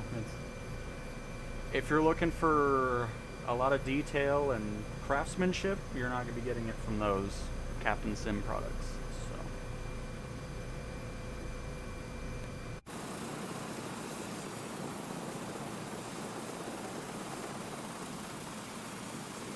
LOD issues on the livery. You can see how it's kind of flickering on the door.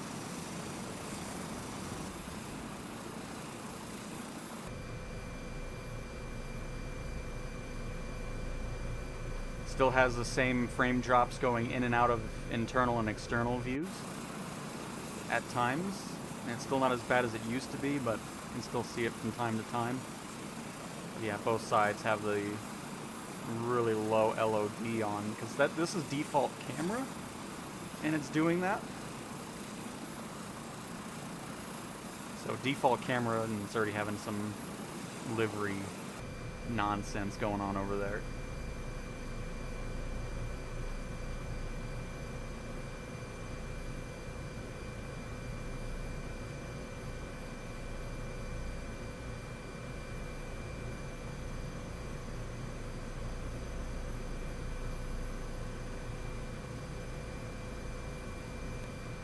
Gatekeeper, yeah, that's fine. I'm gatekeeping garbage. It's like, okay. Because the only time I do the do not buy videos is legitimately things that just aren't worth it. It's not because it's not high fidelity or anything that these people try to make it sound like, but yeah, it's just they're not worth the money.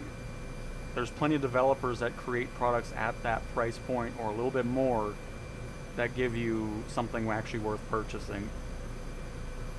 And Captain Sim, Sim Federation, and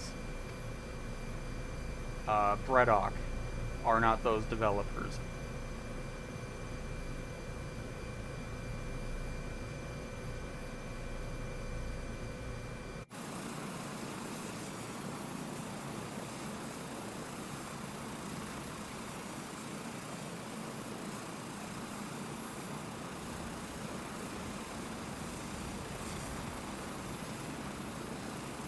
Holy, I didn't even pay attention to how many people are here now. Oh my goodness.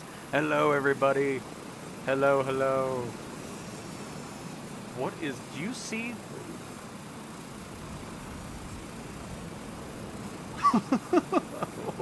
What is that? Is that the H145? Look how it's spinning around at this. It is. Wow, I don't know if you can see that, because if I zoom in, it'll disappear.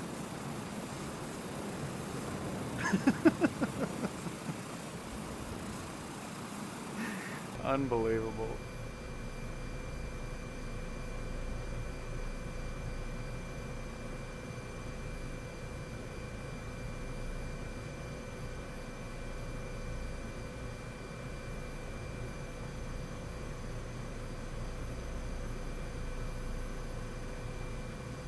What's my EV set to? 50% battery. I'm just kidding. I'm at negative 1.25. It'll probably look a little bit different through the capture card as well, because that has its own settings as well.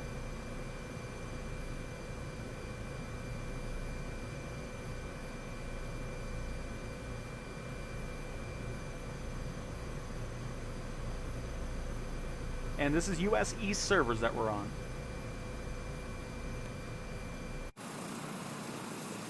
And regarding PMDG's 737-8, that'll be probably a few weeks. So I mean, who knows at this point? Right now, the focus is getting the nav data stuff fixed, and once that's done with this 777 that's out, the 737 shouldn't be too far away after that point. But when that all happens, who knows? Again, people told me yesterday that the Xbox and PC versions of those got fixed, and I never heard if it truly did or not, so I have no idea.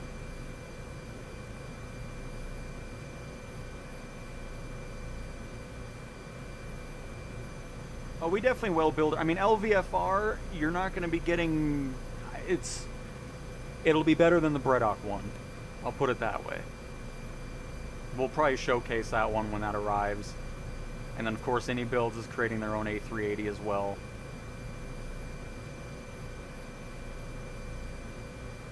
I'm always just worried with AnyBuilds because their performance side of things is never very good. So, we'll see. My land is still broke over here. Don't mind that. That's not a Sim Update 6 thing, that's just been like that forever.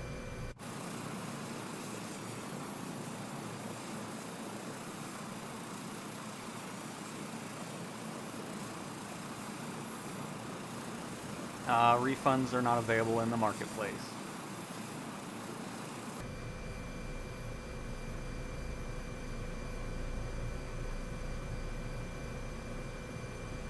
We are going to be flying. We'll probably go over to Cripple Creek or something, just around Pikes Peak here, and then we'll swap out to something else.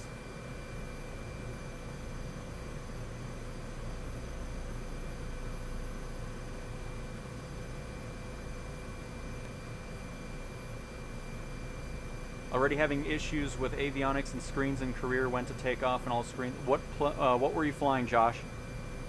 Because if you run into stuff, I'd love to test it out and see if we can replicate it.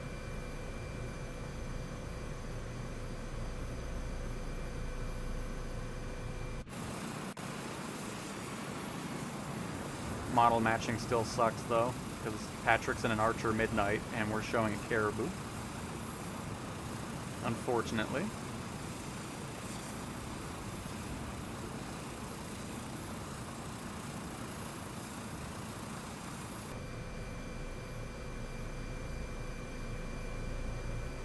And yeah, we can look at the longitude as well. I don't think, did we talk about? I don't think it said anything about optimization. The CJ4 though has seen some. It's still not 100% perfect, but way more enjoyable to use now than it was prior.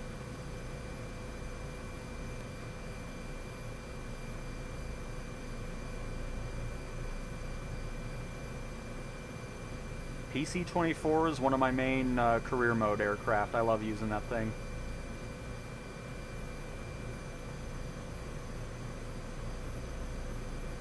So if you're using so for the most part, I think anybody on PlayStation with the HOTASes need to go through the steps of setting things up, because your previous profiles are not carrying over into Sim Update 6 based off of what the changelog said.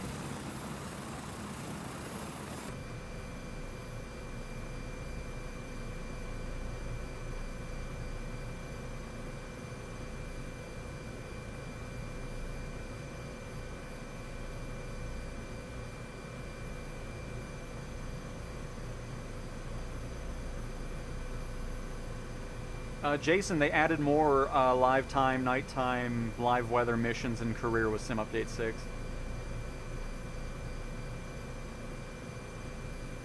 Oh, it's just a switch over to the previous profile. Oh, well, see, there we go.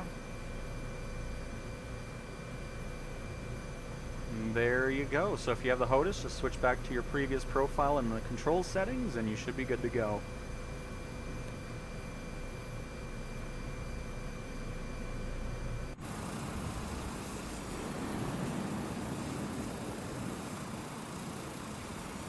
But welcome to the flight, Patrick and Gaming's family and Tank Time, AKM, Marcus, Ruben, Ed. We got TF96, Boa, Brian, Moneymaker, Malcolm over here. I know Kiwi Flyer's back there. You can start seeing his name pop. Oh, that's somebody. Oh, yeah. And then we got more people back there. We got Volvo. We got Rin. Love it.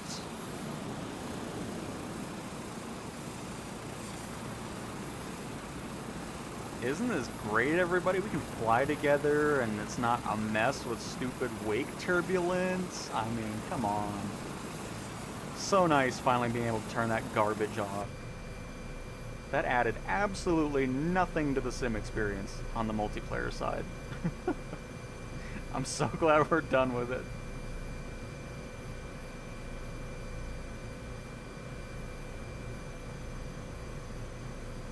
Any sim update's always doing stuff regarding performance, either through the sim itself, through aircraft patches, all that type of stuff, so sim updates will always bring that. Just like with PSVR 2, completely night and day difference between what it used to be and what it is now.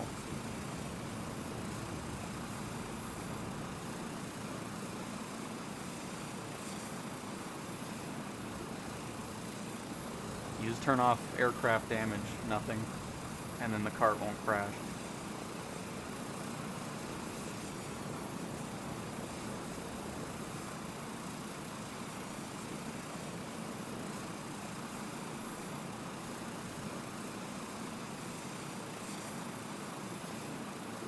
And aloha to you, Yanis?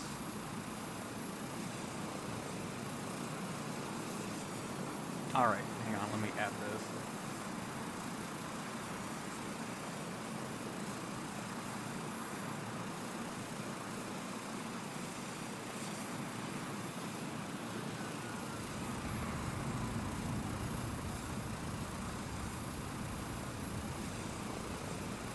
Oh, come on, YouTube, let me pin the comment, please. There we go.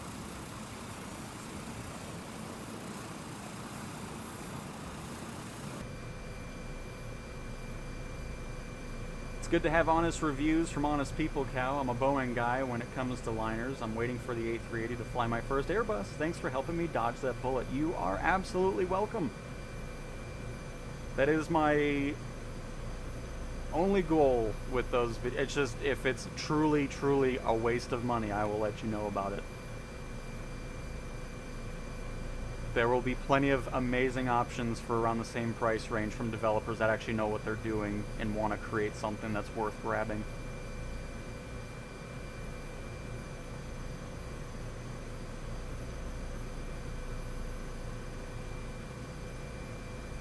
So there's an issue with the longitude in career or just anywhere?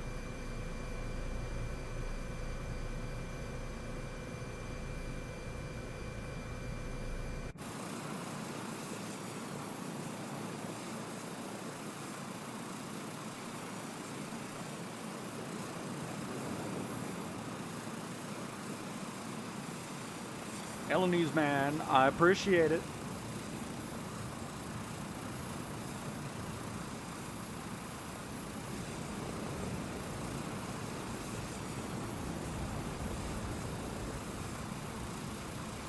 Yeah, the H225's been flying a lot better after, I thought Any Builds was doing it. It's still labeled as high performance group, so I don't know anymore. But anyways, it flies way better. I don't know anything about the autopilot system, though. I'm not familiar with any of that. I always hand fly this thing. No, the A330, the Beluga were the only Airbuses in the changelog.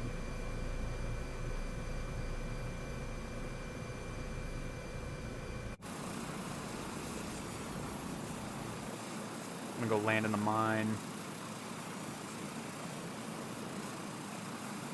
And then we'll take a quick look at the longitude. Oh, shoot. I don't know if I have enough money to check it out. Well, we can find a mission and employee and try it. Hey! Abe Lincoln is here. We got Shush. JFVRR. Welcome. We got Mad back over in the city. Knackman. Hello, everybody. Hopefully you're having a good time. Brian's here as well now. We got Maximal. A lot of people here. I love it. And Cali Sun, 87.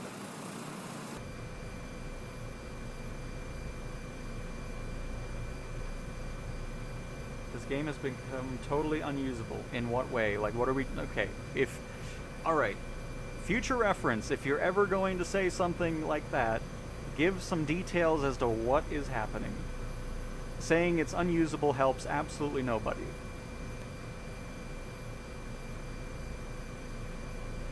Were you trying to go into career or free flight? Was it happening with a certain plane? All of that type of detail helps out tremendously. How do you join, AJ? You just go into free flight, make sure you're set to US East in your multiplayer settings, and then under flight conditions in the free flight menu, set it to all players, and you will find us just west of Colorado Springs of KCOS, Kilo Charlie Oscar Sierra.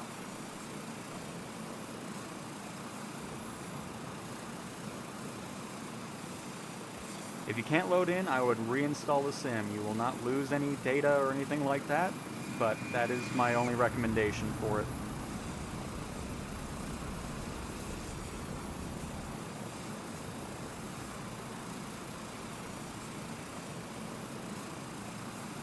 Oh, you're flying in VR. Nice, Lincoln. Hopefully you're enjoying the boost to that.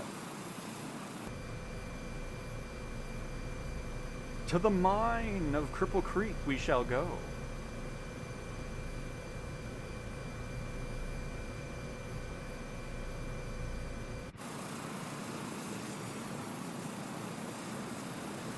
Nice. Always enjoyable when we got a giant group. I mean, this is the main reason why we always play on the PlayStation so much anyways, because the amount of people that show up on the PlayStation side is always absolutely incredible.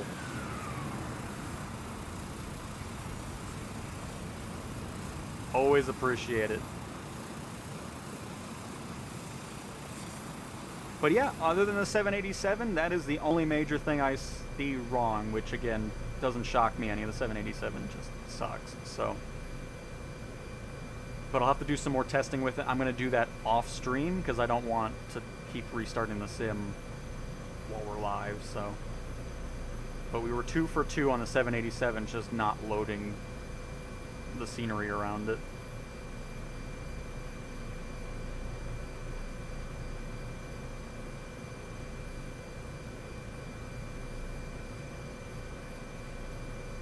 Yeah, the SU6 beta VR stuff is in the full SU6.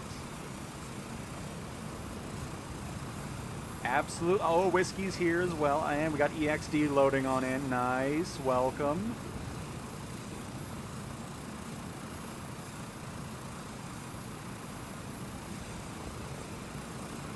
Tank time. Brian. Welcome, welcome.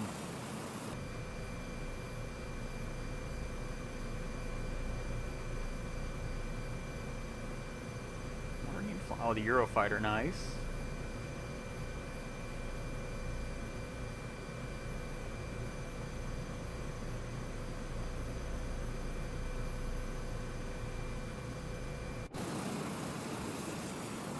Yeah, when it sits on the registering packages stuff, I dealt with that because remember yesterday when we were streaming the 5.1 build, we wrapped up the stream and then somebody was like, oh, the 737 update's out, which I knew wasn't a thing, but we wanted to disable it, rename, whatever. You get the point. After that, I could not load back into the sim at all. It just, I had to reinstall the whole thing. Why am I like... Are you okay, helicopter? Anyways, I had to reinstall the sim because I got sick of it. It just didn't want to load in, and then after that it went fine. Obviously the first load's always going to take a little bit longer, but everything saves. You don't have to worry about setting up your controls again or anything like that. So that's my recommendation. Like, if you legitimately can't load in like I couldn't yesterday, no matter how many restarts I did, I just reinstalled the whole sim and it's been working perfectly since.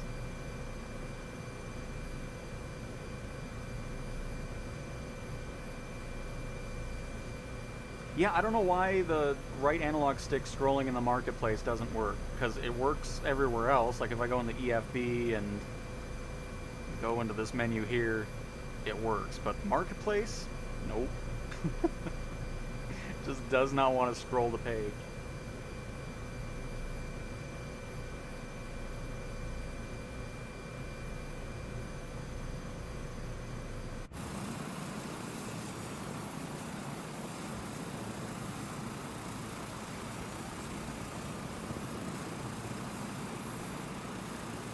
That's a picture right there.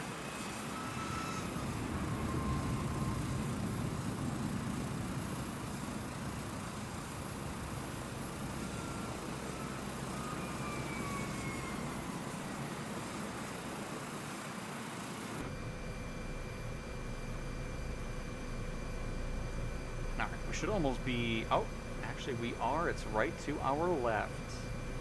We'll just go land in the mine.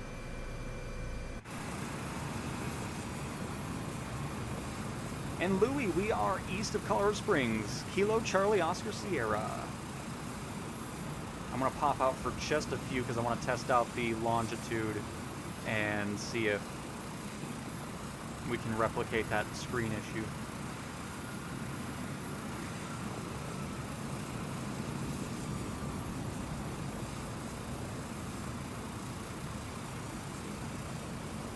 Oh, what is that? That stuff's just floating there.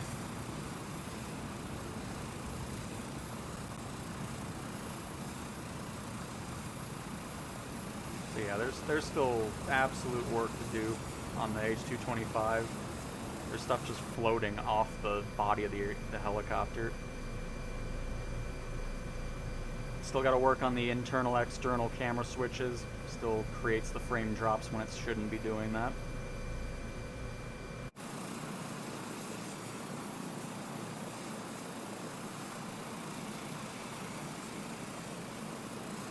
There was some mention about cargo in aircraft, so we can always look, like the PC-24 and 12.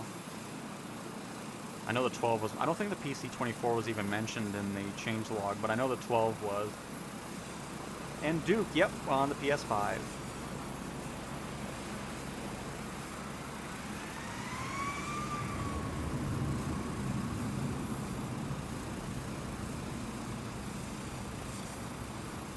Sleepy Sith has arrived in the group.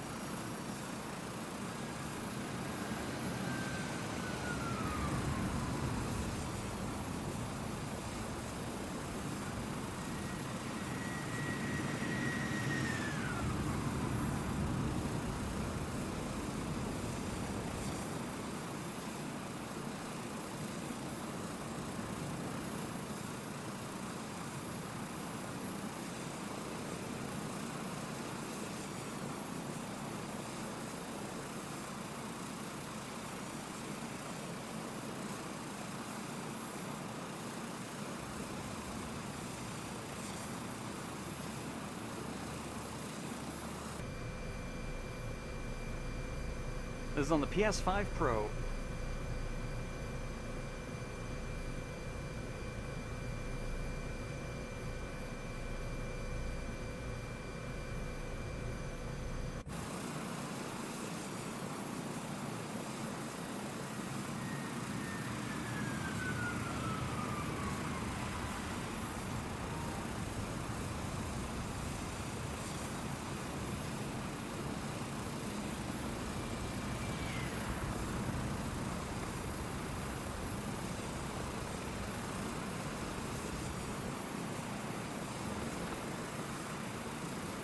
I am a lead farm.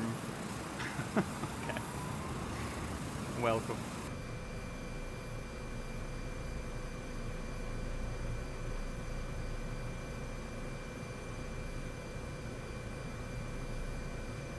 But yep, we did a lot with the PC and Xbox last week, and I think the most we had over there was 2 people, maybe 3.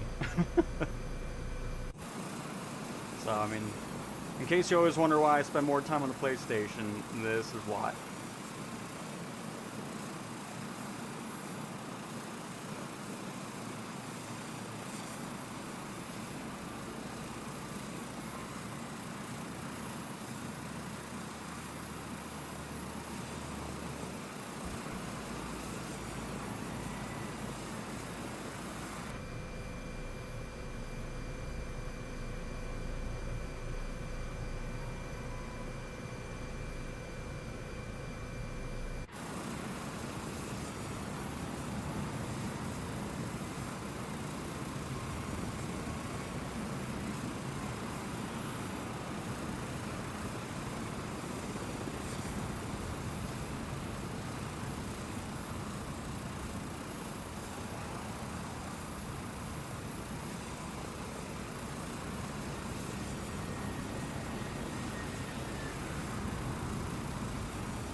Already had the parking brake set. Nice.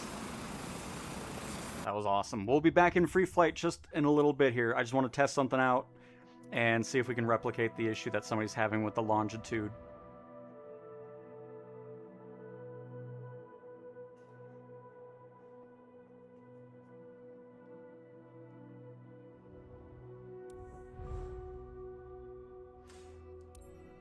Well, I mean, in career mode, you don't really have a choice, so it might just be something specific with that model aircraft not spawning in a co-pilot.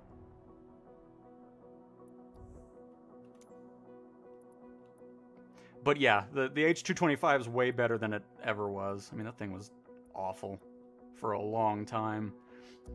But alright, so let's see real quick the citation longitude.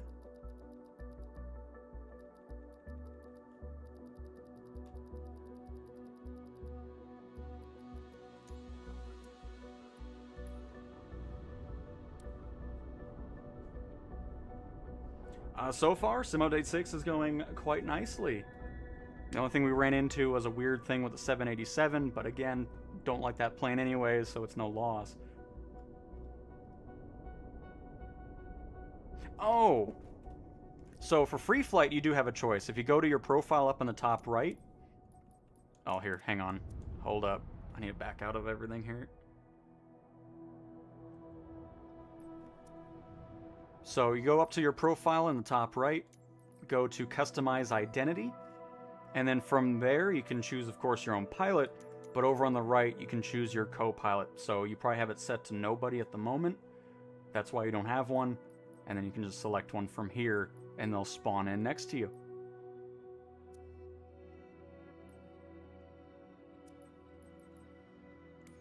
I don't want the marketplace. I don't know why I went there.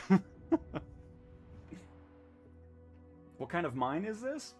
You know, honestly, I don't know what Cripple Creek mine's over there.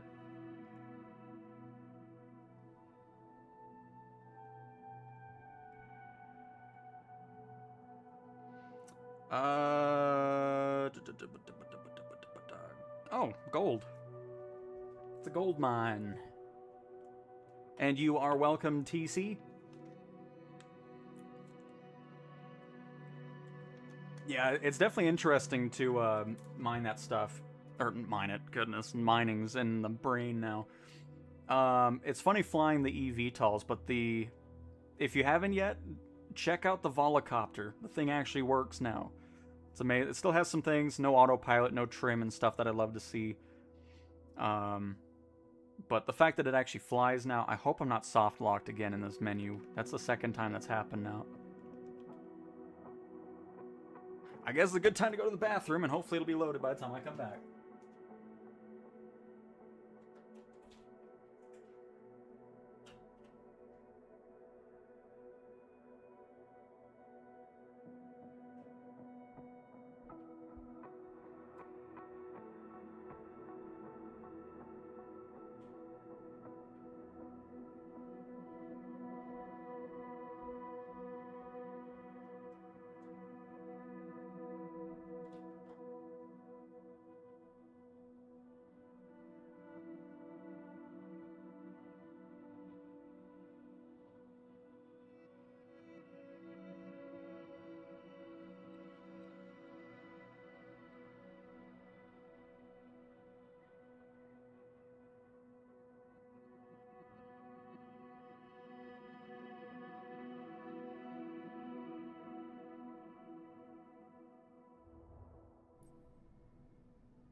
load in. Nice. Alright, anyways, back to our longitude test, then we'll be back into free flight to fly around some more with everybody, since we got a gigantic group around. What is the temperature outside? I might need to turn or open the window, because it is getting warm.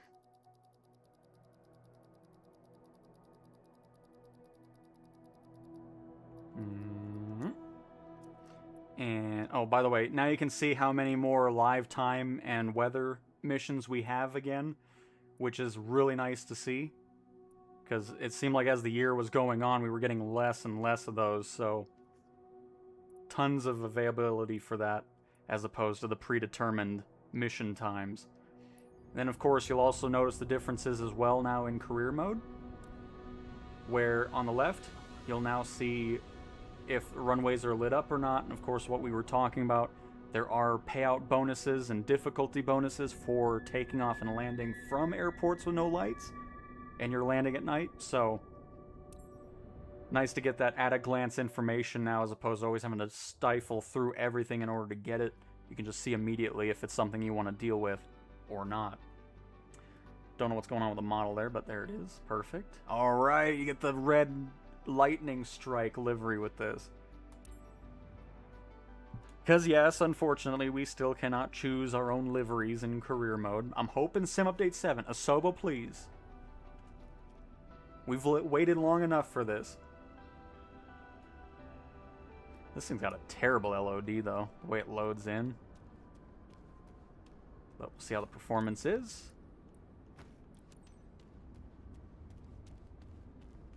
Because I know people really love this livery. They love it. I mean, if I'm being honest, I don't particularly mind it. I mean, it's alright. Waiting for your signal to start boarding. Ground service. Let's see the cutscenes, because that's been changed a lot. People aren't walking through. Oh, no, I do not want to activate dictation. No. But they made it to where people aren't walking through cars anymore, or under wings, or through the plane, all that type of stuff, so. Quick favor, Captain. I'm expected in Carroll ASAP, so if you'd speed it up a bit, I'd appreciate it. Well, you know what? I'm not going to speed up anything, because guess what? We aren't going to be taking off, ma'am. You're going to just sit in this jet and go nowhere. How's that sound? Alright. So, what's wrong with the screens? Do they blank out later on, or, oh, they're flickering? I don't know what that's all about. They're, like, cut off for some reason. Ooh. What is going on? What is this nonsense here?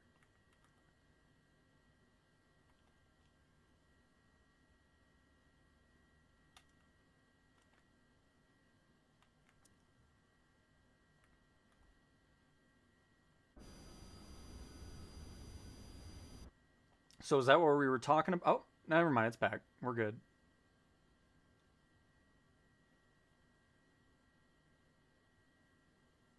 Oh. What the heck is going... Okay, we're not good. I didn't even... I think the longitude just continues to be terribly optimized.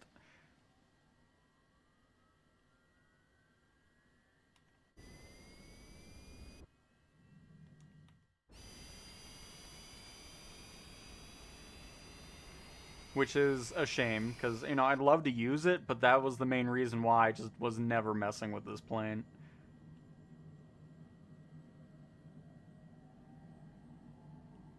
I like how we went from the screens not working fully to now...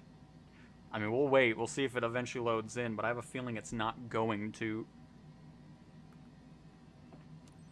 Yeah, my overhead buttons don't exist. So I don't think they're going to light up either. Still on public beta. There is no more public beta. That'll be, if it's still up right now, it'll be ending very shortly.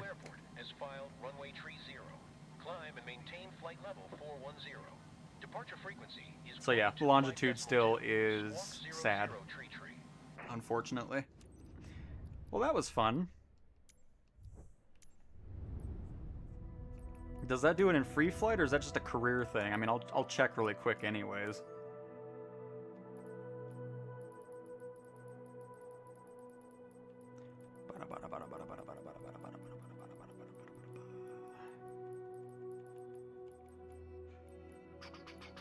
PC-24 is better than the Longitude anyways, in every aspect.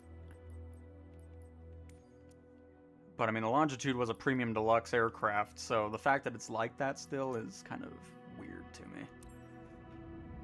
I don't get it. Does anyone else find that there's cockpit view randomly goes into external view in the Cessna Grand Caravan? Well, I guess we'll check it out. We'll fly that next when we get with the group and see if that happens. Because I have, oh nice, look at those blocky engines right there.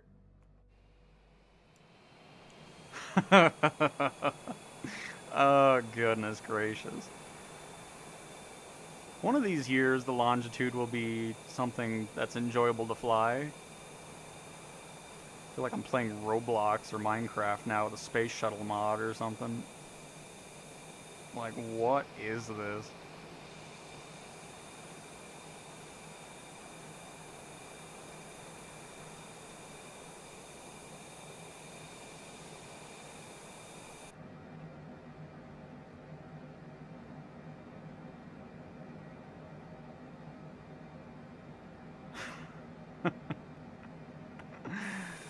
All right.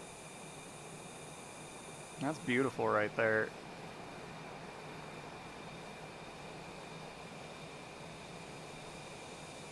So there's your answer. Longitude still is absolutely horrendous. All right, enough with Minecraft mode here. Okay. Let's pop it in the Grand Caravan and see if we can replicate that. We'll meet up with the group again. We can fly somewhere else, by the way. We don't have to fly in Colorado. I know we're here a lot, so. Grand Caravan. Let's see if we see anything weird. So let's go to... Let's go up here. We're going to go to Echo Sierra Sierra Alpha Arlanda.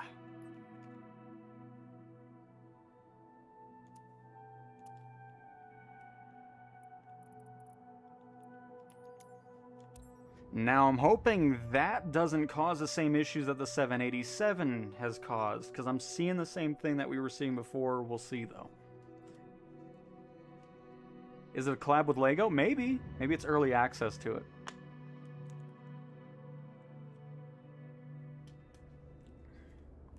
All right. Oh, my goodness. I think it does have an effect.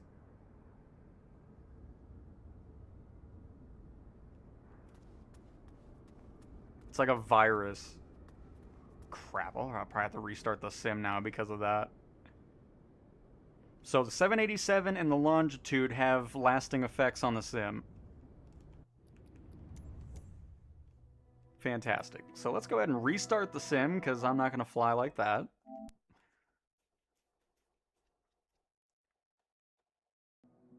Did I turn on origami mode? Maybe.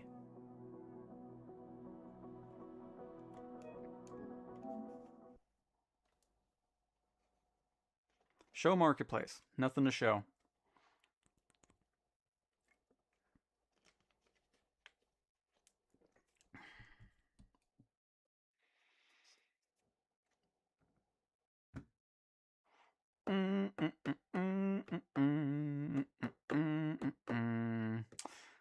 They're not supposed to be blurry again. It was because of the Longitude.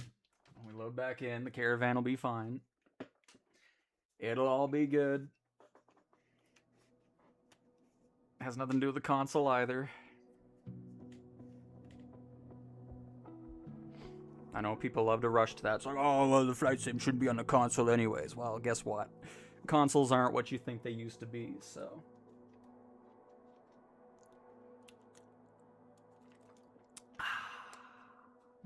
Microsoft does own I mean, yeah. We're just getting a sneak peek at the Minecraft update.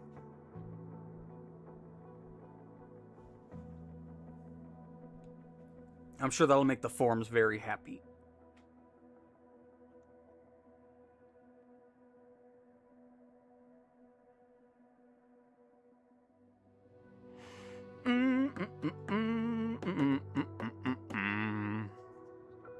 At least we're not running into the loading issue, which is great. That would be annoying. That would be quite annoying.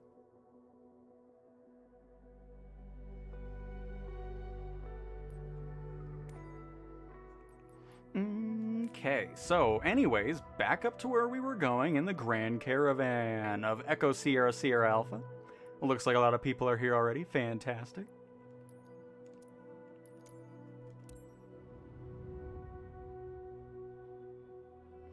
Boeing 747-8 always shows entry door is open and crashes during takeoff. Nice. I'll have to mess with that. Alright, perfect. But yep, the EFB's been added to a lot of planes that weren't in them before. But yeah, I'll definitely have to kind of experiment with that a little bit more. Regarding these planes that are creating issues. Because we're up to 2. Grand Caravan, not one of them. I'll be surprised if we run into this camera thing, because I think it might be some accidental button pushes, because I've yet to ever see... Oh, by the way, they didn't even add that to the list. Smoke can now be seen from other players, which I think is a cool touch.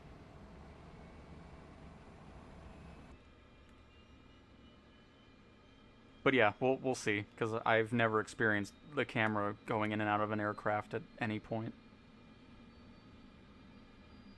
So we'll see. And we shall fly to...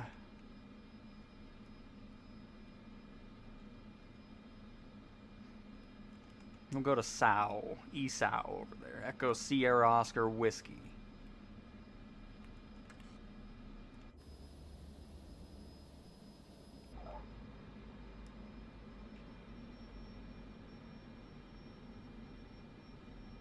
Thanks for giving us an air show, Lincoln. I appreciate it.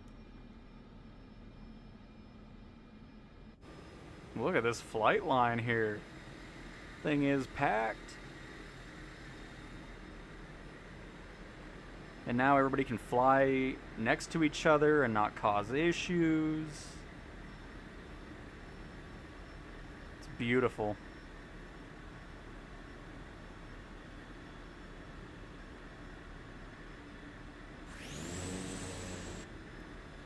Remember to only list one at a time in the bug report. Yeah, I haven't even touched the forms anymore. After that, I was like, you know what?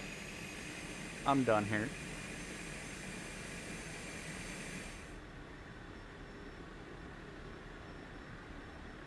So all the things that I reported, I believe, aren't fixed with the Volocopter. It's just like, okay.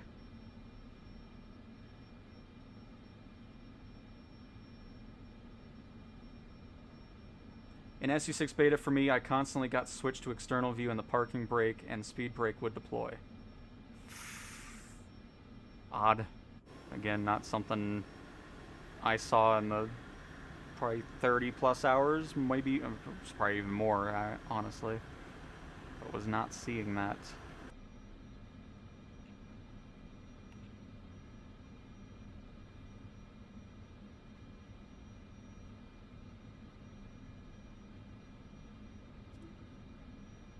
Suggesting a flight sim poll, keep churning out marketplace products or focus... I mean, there's really nothing to do with Asobo regarding the marketplace, so... That'll always be happening simultaneously.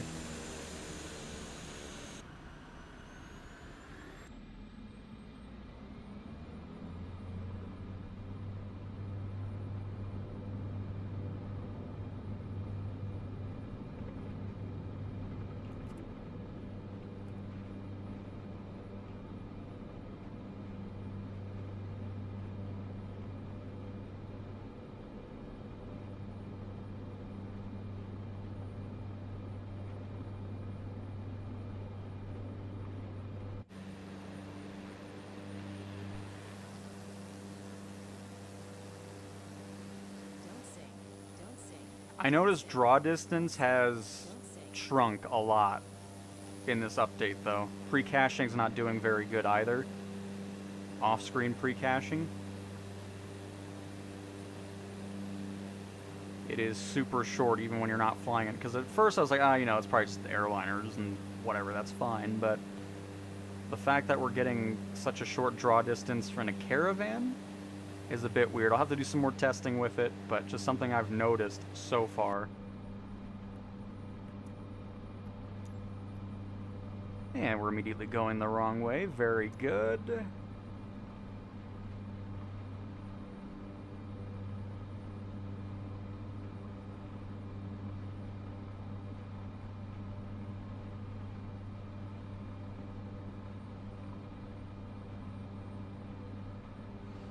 Yeah, I don't know, Bernie. I have no idea.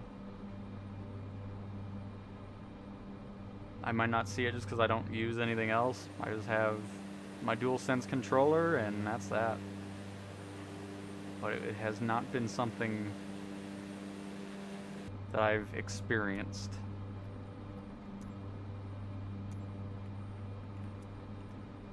Move that heading over to the left. Half bank mode on. Heading mode on. Autopilot on. Gyroscope off. Altitude hold. Excellent.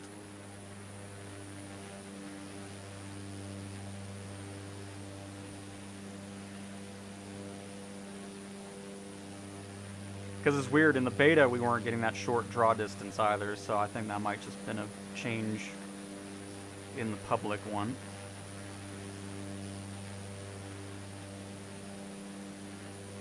But like I said, I'll have to do more just kind of experimenting with it and see. No, Ben.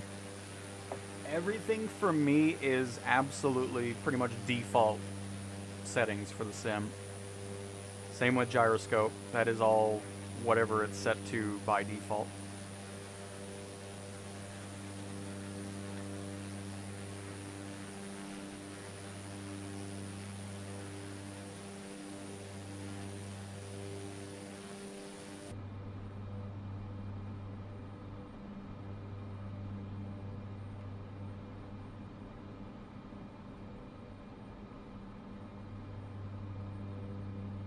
Grand Caravans always look funny without the pod on the bottom.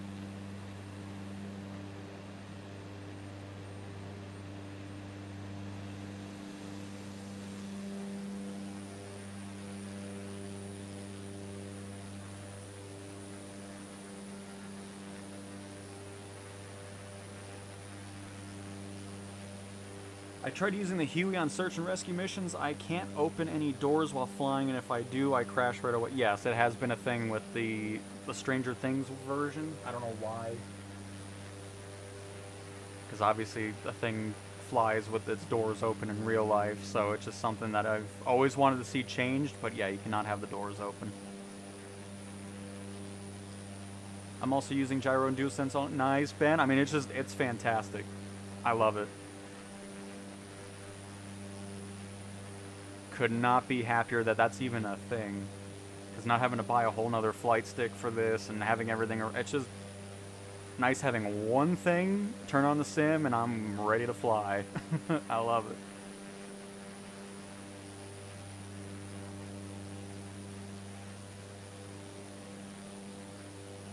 So, I'm assuming you're on Xbox or PC, Aaron? I would, because sometimes it doesn't push the update to the other one. Like, it doesn't just auto-update. So if you're not getting Sim Update 6 public release while enrolled in the beta, back out of it and then rejoin it again when Sim Update 7's beta starts. Of course, on PlayStation we get 2 files, which I don't know why that's not a case on everything else, but it helps out a ton on, like, it's so nice being able to just switch between beta and public release with 2 separate installs. Yep, that too, Ben. The comfort levels are unmatched.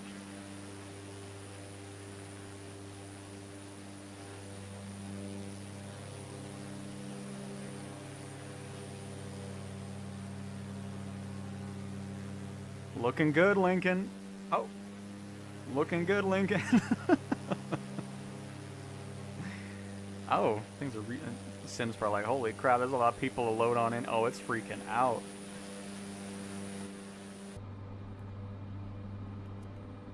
Am I heading the right way, by the way? Oh yeah, we're generally in the right direction. We'll go left a little bit more, though. What's Kiwi flying up there? Oh, the E300. Nice. The extra.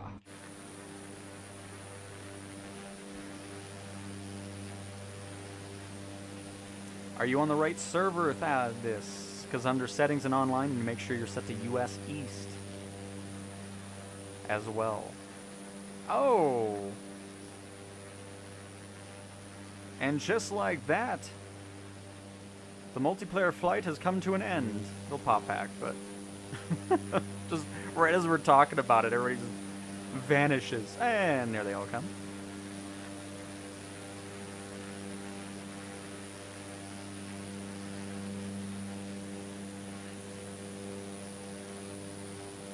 And honestly, I mean, I don't know. I don't think the servers really have anything to do with the loading, but it could be. A lot of people installing the update.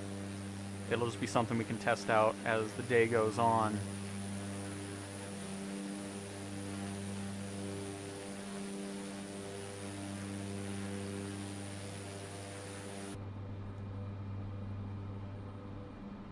But yeah, it's hardly doing any off-screen pre-caching. Because normally our view is always pretty much loaded in 360. You don't see the edge of the distance unless it's just a Grand Caravan thing, but I don't remember having such a small LOD on that and draw distance.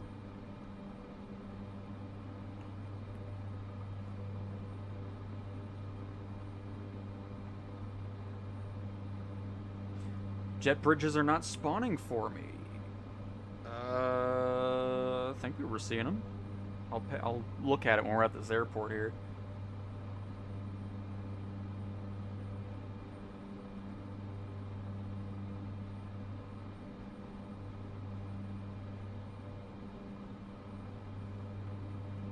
Nice.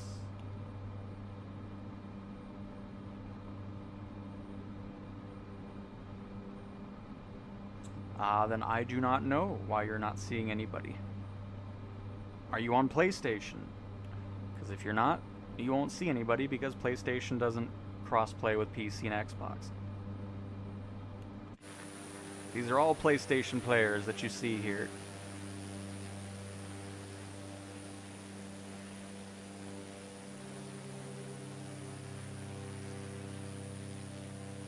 And yeah, Bloxy, I'm assuming they were, because we saw the jetways earlier. 767 or 777 ERGA, GE, none.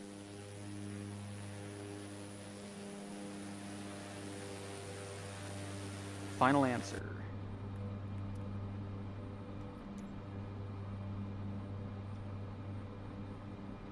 And then I think after this, we shall head over with the 777F from PMDG. We'll take off from Los Angeles and do my Palm Springs flight.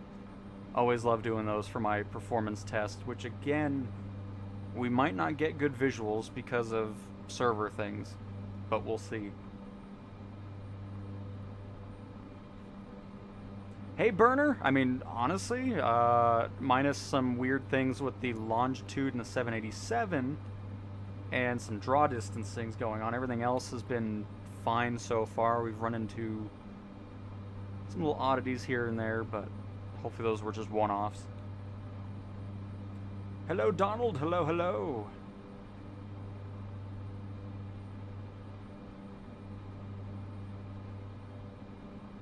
I was kind of hoping we were around some more mountains here. I wasn't expecting it to be so flat and empty.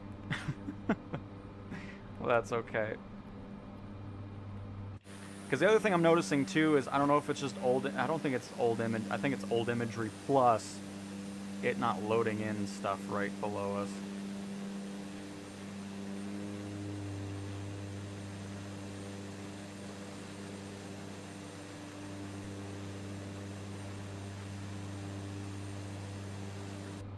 Which I think is also a side effect of the draw distance LOD going on.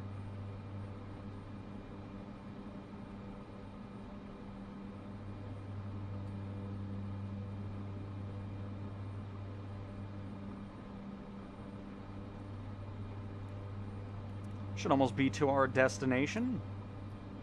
Just straight ahead. No random camera switches. Which is why we're in the Grand Caravan, by the way, in case you're wondering.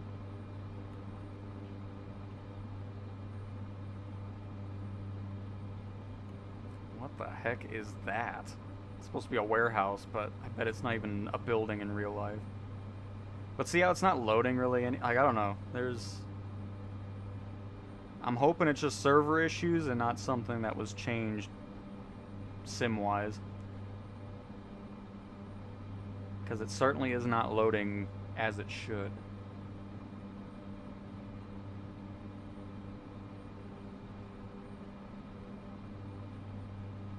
No, nav data is not fixed on the PS5. PS5 is gonna be the last area that gets the fix. Apparently it came. I don't know. I was getting all kinds of comments saying, "Oh, the update's out," and then nobody said anything. So I guess it didn't fix anything. So I don't know. But it released on the PC, I guess. No clue. But I know the update is not out on PlayStation just yet.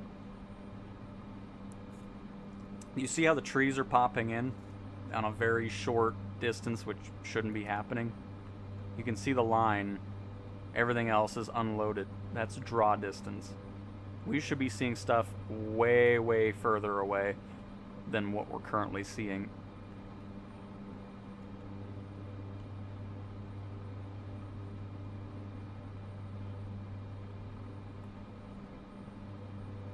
Because the draw distance has never been this short on console.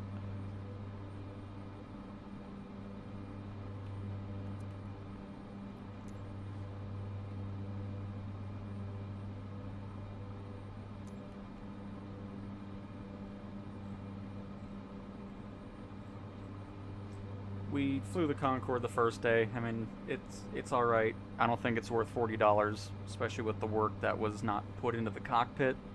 A lot of 2D images slapped in. It's just, it wasn't for me.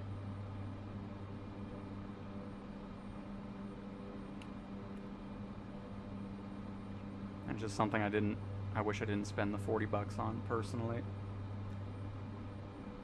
But that's just me.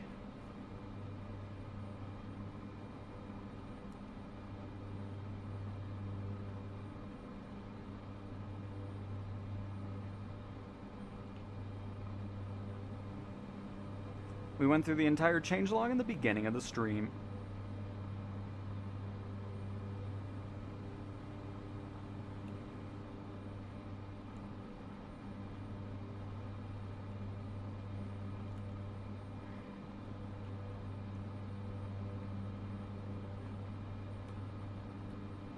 We'll get to the 747 when we wrap up this flight.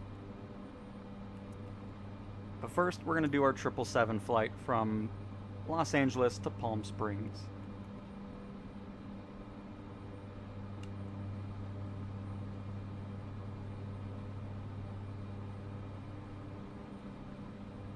Oh no, Ruben, what happened?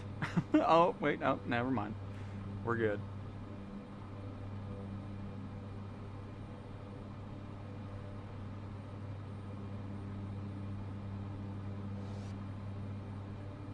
And Andre, I mean, yeah, I mean, it's just, that's my personal opinion over it. There's going to be plenty of other things that are going to be great to purchase at that price point, or getting a couple planes for $40.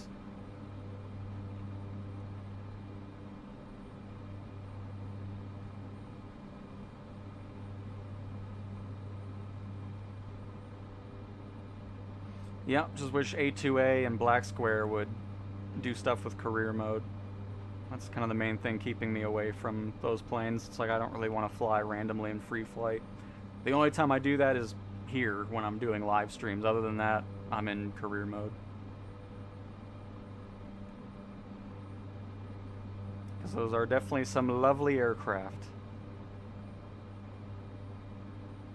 Don't know why one prop is broke on the Caribou in the multiplayer model. You're also in a P-51. I don't know why I'm not seeing a P-50. Like, oh my goodness. Asobo, please. Let's get the model matching somewhere better. Alright, we're almost to our destination here.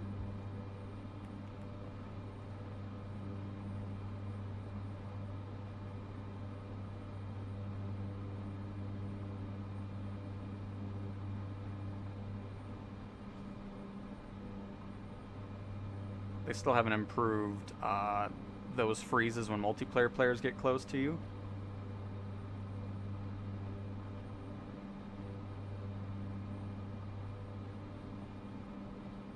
I mean, it's no big deal. That only happens every so often anyways. A321 rudders still broke. When were they broke? I don't remember having any issues with that.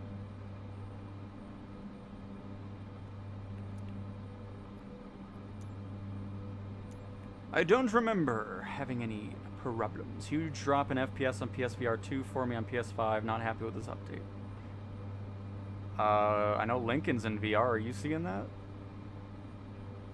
'Cause that's the first I've heard of that.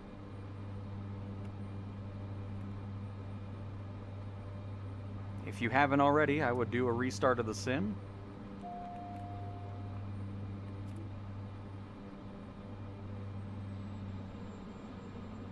And Fluff, hello, hello, welcome.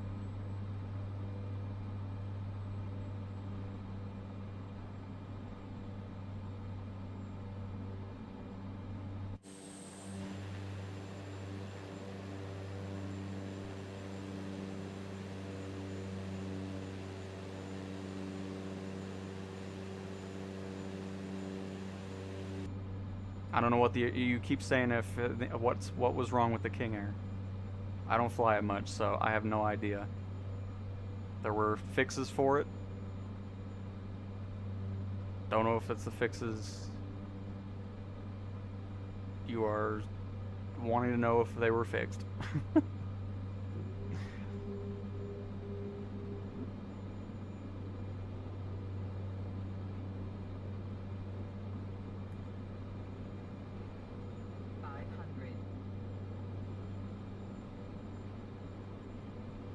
There was only one model matching thing for a specific plane, but in general, no changes.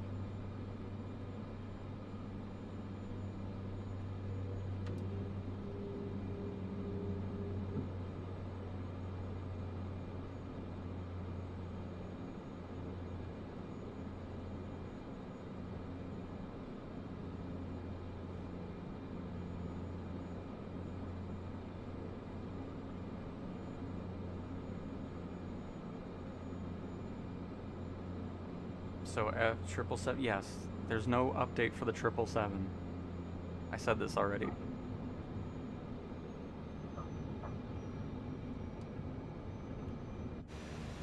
At least on the PlayStation.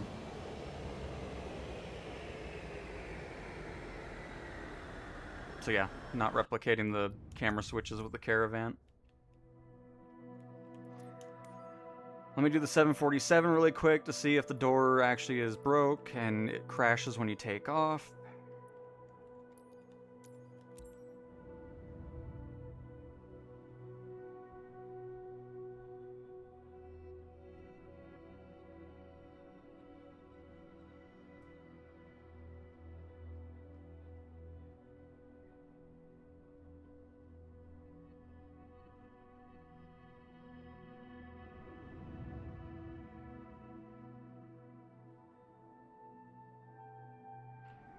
I've never bought a Demios plane, so I don't have any opinion over them. Whiskey November ready. Runway 13 departing straight out.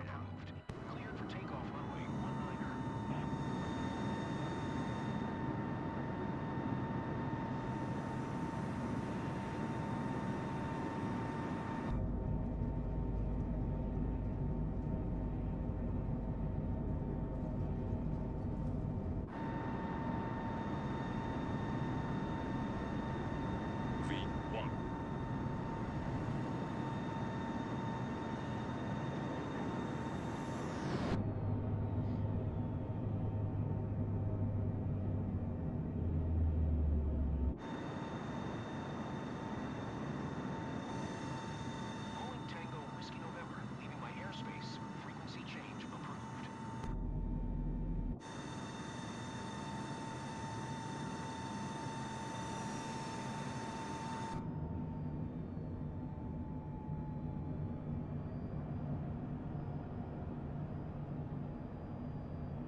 Just level off, see if we crash because of a door that's not closed, I guess? I don't know. So far, so good. Not seeing any doors open. Bowling Tango Whiskey November. Did you hear my last transmission?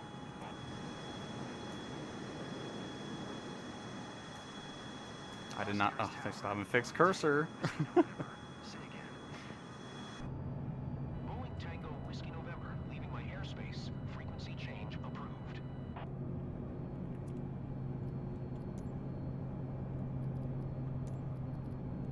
Los Terras Tower. Bowling Charlie Oscar Whiskey Tango.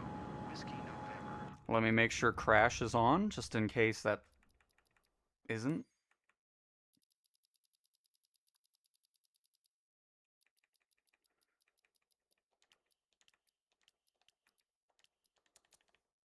Frequency change.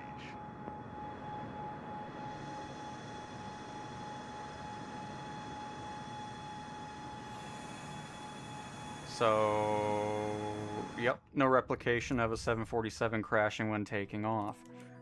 Go over to the King Air with a broken autopilot apparently. Let's see.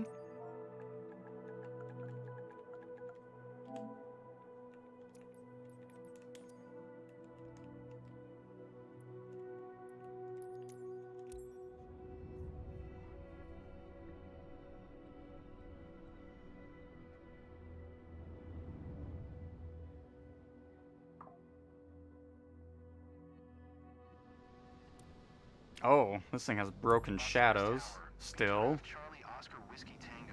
Whiskey Goodness November gracious. At runway 19er ready for departure. Straight out departure. And then somebody. Oh.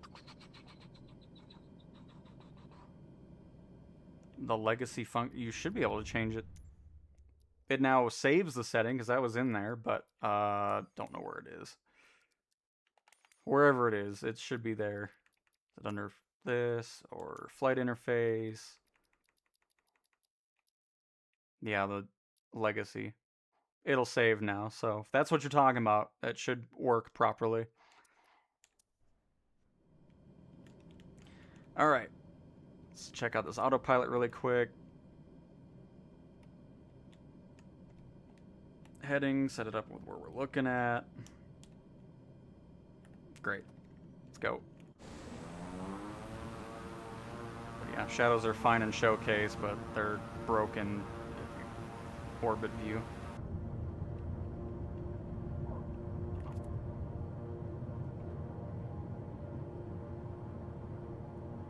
Still have the reflections in the instruments, which you shouldn't be seeing. No wonder I don't fly this thing much. No wonder I don't fly it much.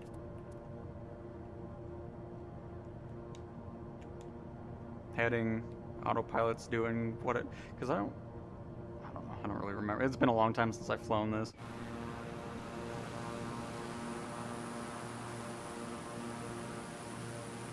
It also looks like it has no glass yep, it has no glass in this view. Wow, I don't remember that. I remember it had that ugly yellow hue before, but now there's no windows at all. Hilarious.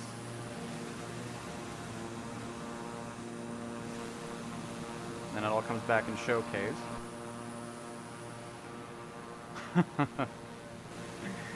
Funny.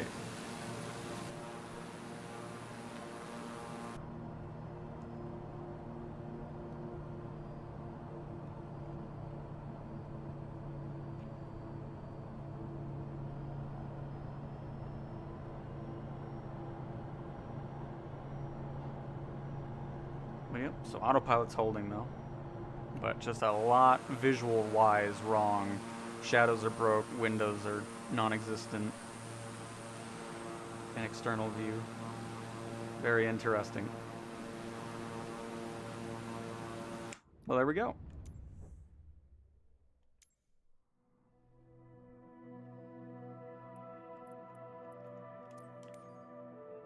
Let's see. I guess now it's time to head over to LA. Let's get the 777 over there.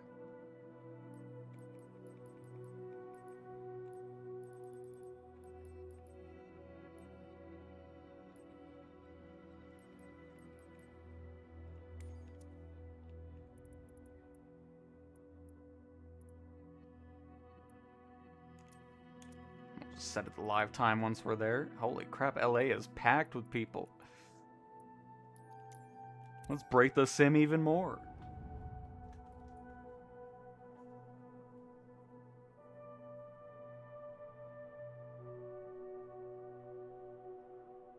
Best method to make money, career mode, VIP or cargo? Well, if you get the medium cargo, the PC-24, you're making all kinds of money.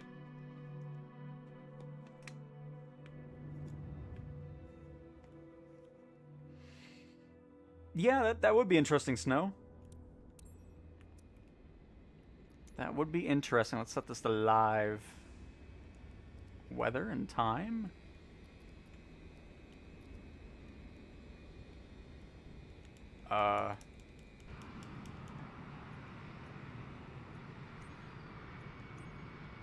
Don't know why that button doesn't want to work, but okay. Okay, I love when everybody spawns on the same parking spot. Oh, goodness.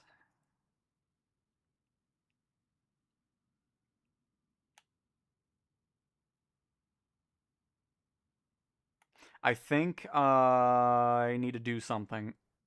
I do need to do it. We had this happen last time when we were getting an update. The 777 reverts back to the broken one until you re-enable it. So something to keep in mind if you do own the 777 as well on the PlayStation, because it'll never load. So let's do that real quick.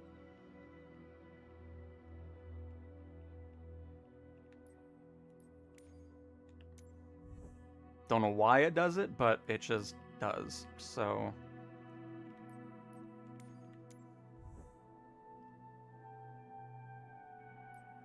there we go. Now let's try that again, and it should load in properly.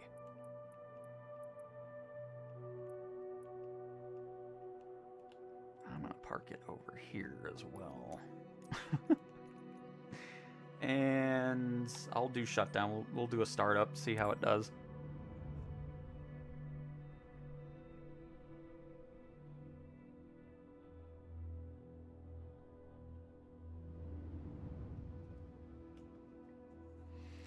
So yeah, Rick, if you go and reset to, because if you go to the control setting and then set up the, whatever your original profile was, it should all still be there, based off of what others have said. Again, don't have a HOTAS, so I don't know 100%. There we go, that looks better.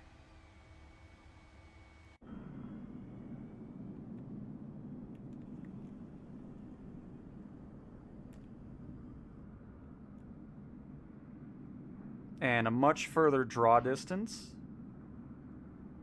I think I might have just, well... yeah, we'll see.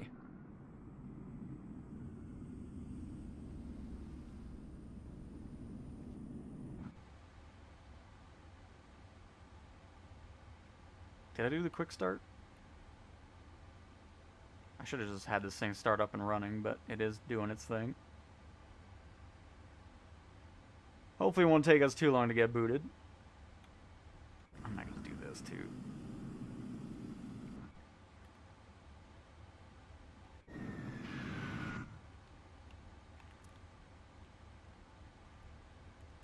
Clear up all the ground crew, please.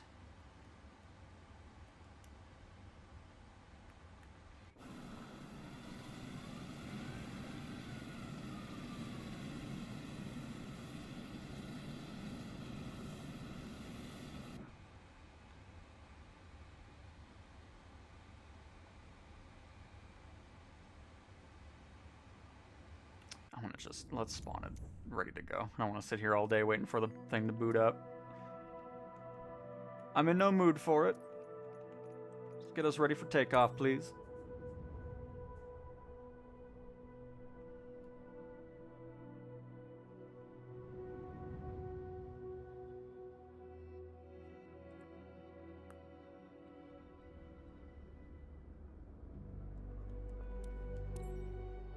Favorite airplane in this game?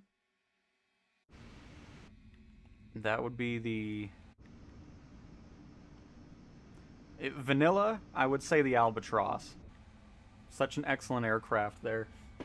And then third party, I would say the C-160 from Azure Poly.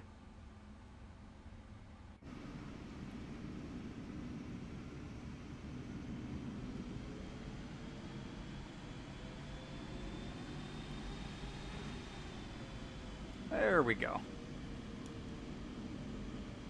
Because I can guarantee we weren't going to sit there the whole time waiting for this thing to boot on up. Don't know why my clock is orange. Not that I really care, but just something I noticed.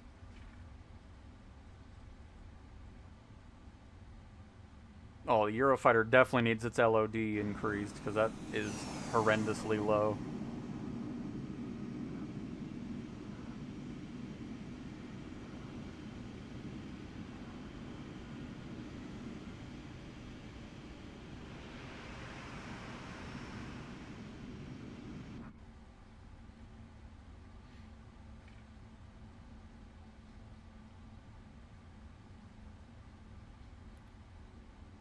This 777E frame.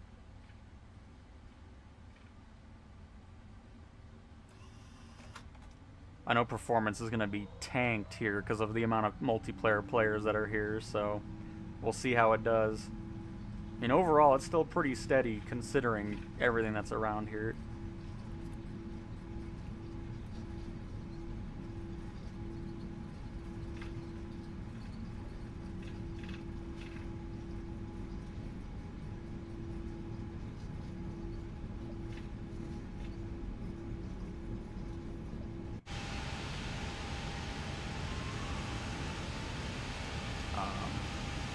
Oh crap, there we go. Okay, sorry plane. I don't think this... Oh, that's right. When you get to the closer to the ground, the gyroscope doesn't work. I forgot about that. But once we're up in the air, it's fine. Just such a weird thing. I'm hoping that gets fixed too. Because now all of a sudden it's fine. Oh, sorry. Didn't realize I put the gears up already. Don't know why the livery's not loading in.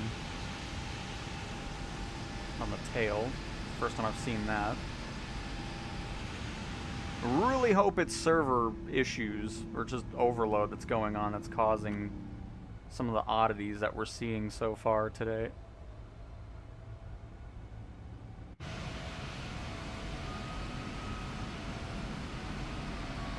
Because everything else on the livery's fine. I don't know why the tail's the only thing not loading in.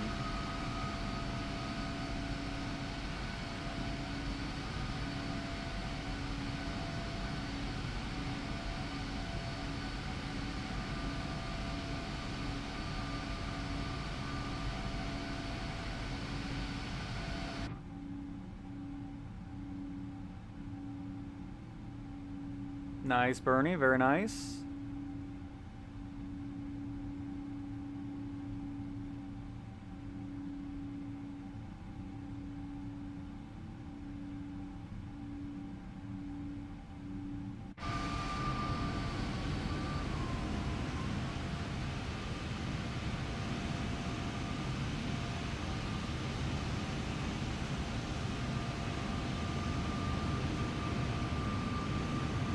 Yeah, really short. Yeah, we'll see. I bet that improves as the day goes on and more people get off the servers.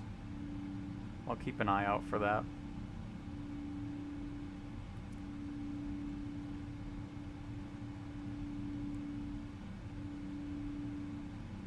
little bit of that.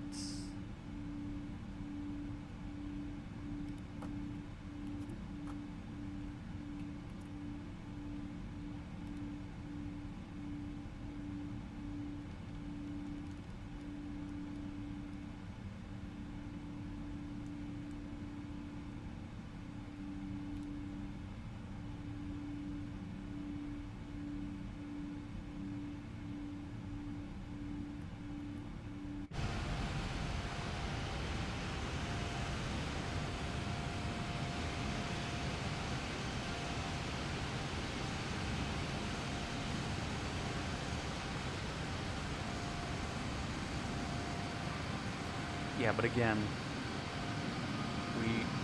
has nothing to do with multiplayer. Been in multiplayer many times with the regular draw distance. Shouldn't have to turn settings off to get to a point we were at before.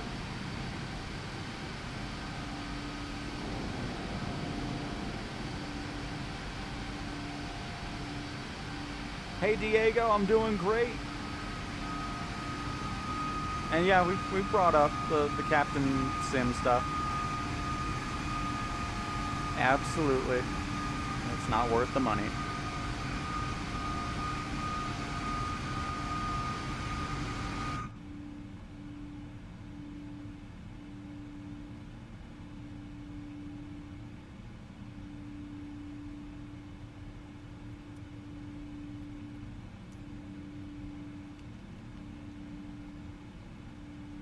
And let's get on over to Palm Springs.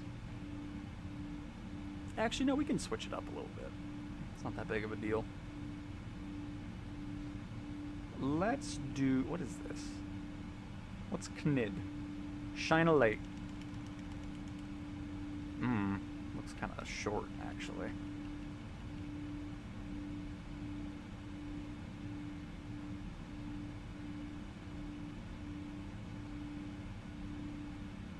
I don't know. We'll just keep heading this way and see what we run into.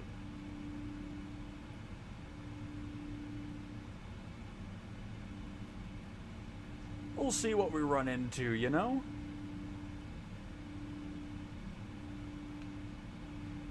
And... oh boy.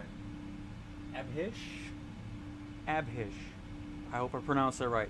Hey, Cowtown, really appreciate the updates you bring for the PS5 pilots. Can you check if the nav data... it's not. The PlayStation side will be the last one to get the update.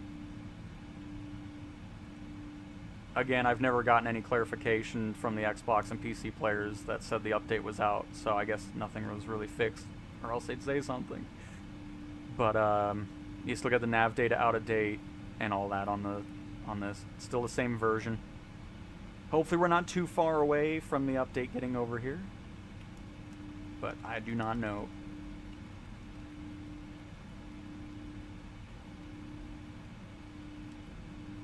PMDG needs to change. I don't know why they made it the way the dial works so weird.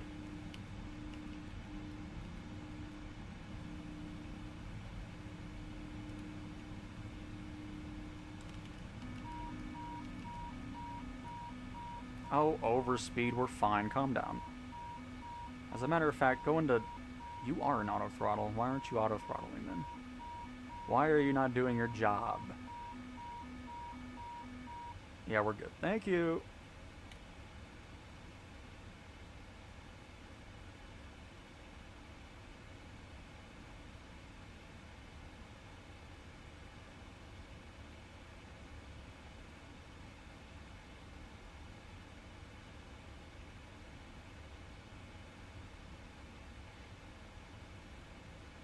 But yeah, the sim's not drawing stuff properly. See that in the mountains here.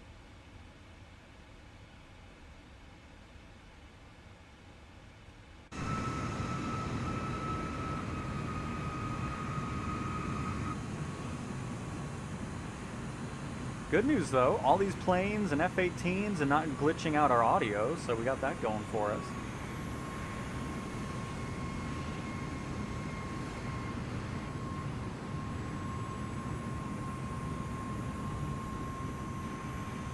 What's new in Sim Update 6? We talked about it for the first 43 minutes of this stream. You can scrub on back and check out the changelog that we went through. There is plenty that has changed. Wants to be your... Spider-Man wants to be my friend? Are you kidding me? By the way, I haven't even accepted a bunch of friend requests lately. Hang on. Oh, yeah, a bunch. I got 2. My friends list is popping off with 2 invites. I think I have 40 on the Xbox that I need to get through.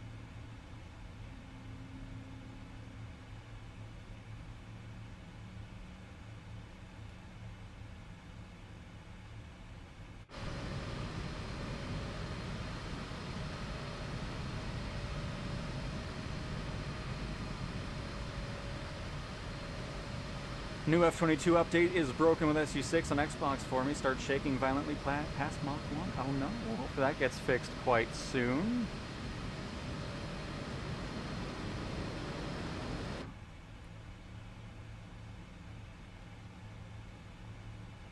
I'm out of water. Outrageous.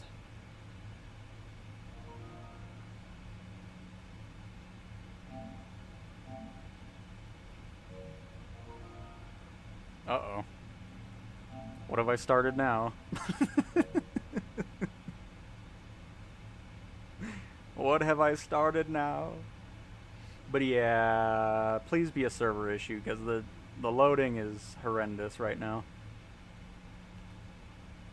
I'm hoping it's a mix of all the multiplayer going on, servers being overloaded with people updating and everything, so we'll see.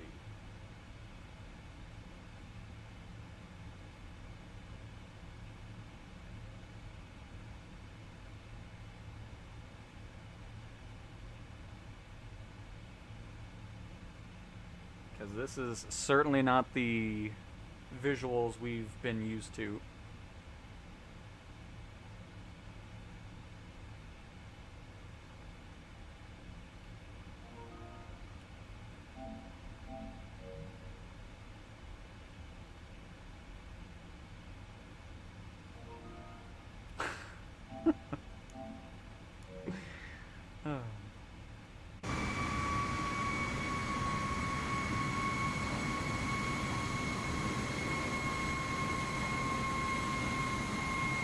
And yep, since you don't have the 777 from PMDG, it's just putting in the passive version of the 777 model.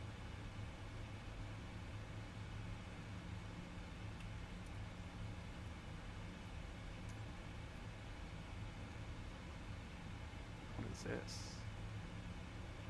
Southern California Logistics. Oh, it's like a boneyard. Let's go there.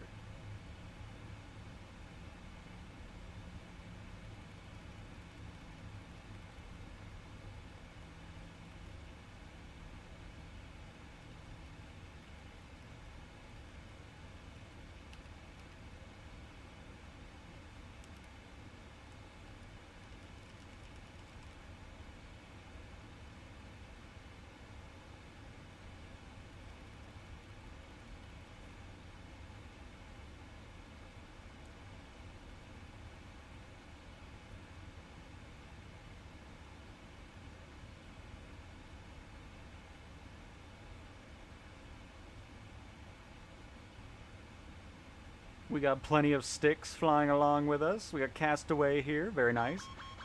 And Kaspaz GG with us as well.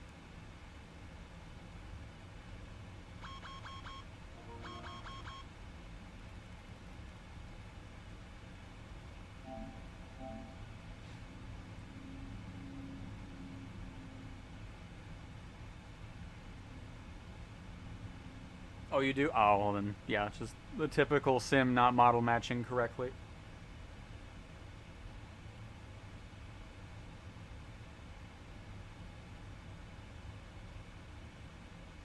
I just do the friends list stuff for, like, if we do things like Battlefield and GTA, it'll make it a whole lot easier for people to join.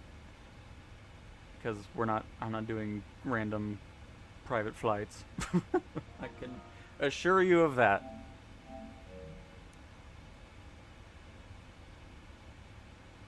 $787 is broke.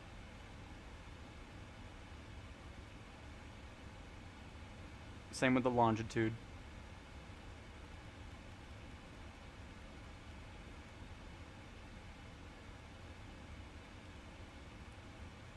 What even is the elevation of this airport? It is 2,800. Perfect. We can drop this down then.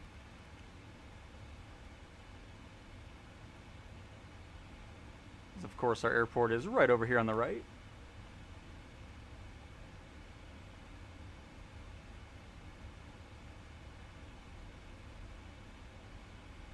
Man, it's not loading even in satellite imagery.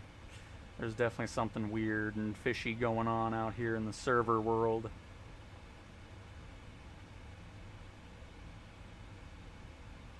Don't like the SU6 change of the mouse cursor always being on the screen when looking around. On PC. I don't know. That does sound annoying though.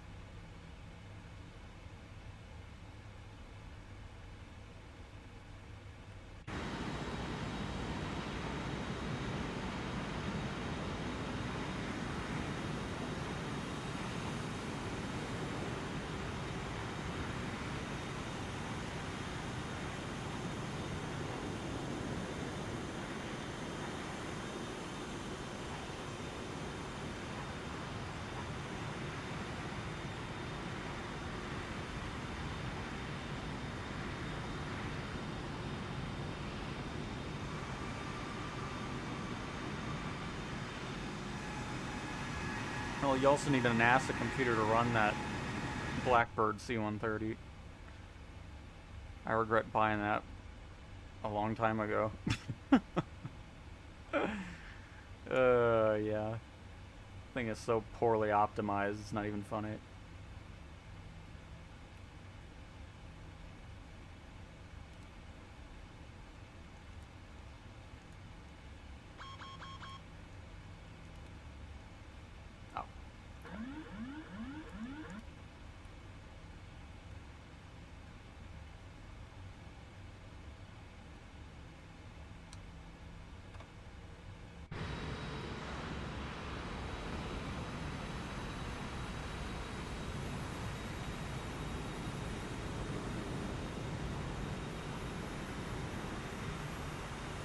That's one way to save the planet.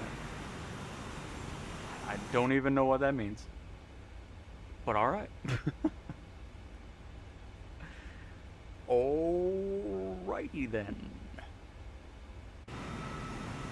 But yeah, I still don't know what's... I think the tail has degraded over the course of this... I don't know what's...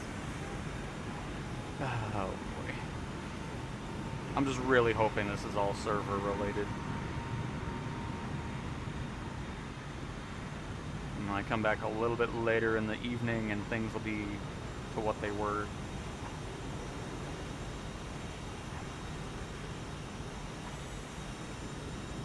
Because this looks bad regarding LODs.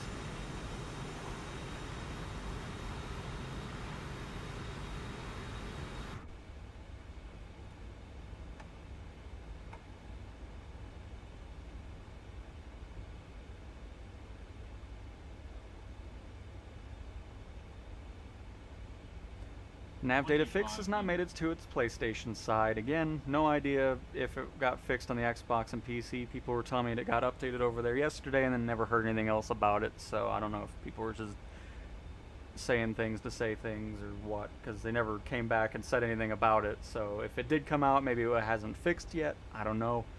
But that update has not made its way over to PlayStation. PlayStation will be the last one to receive that nav data fix. And then once that gets fixed, we will start seeing the 737-800 make its way over as well.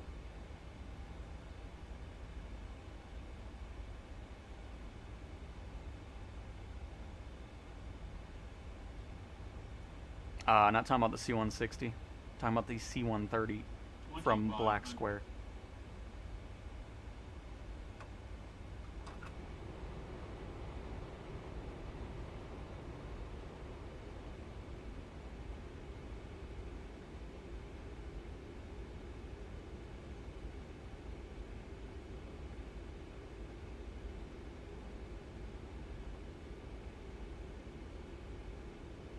Liveries aren't anywhere close.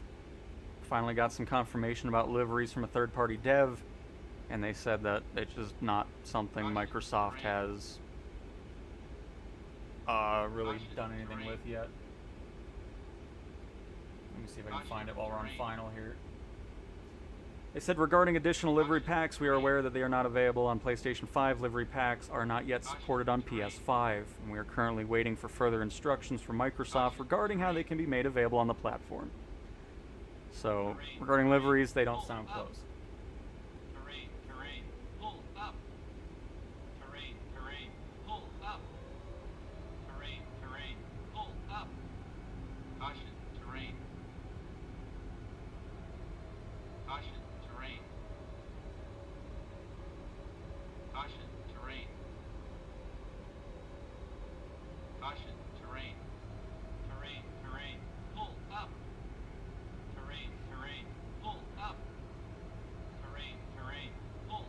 Because I want to load into 172 and see if we're still getting the same things.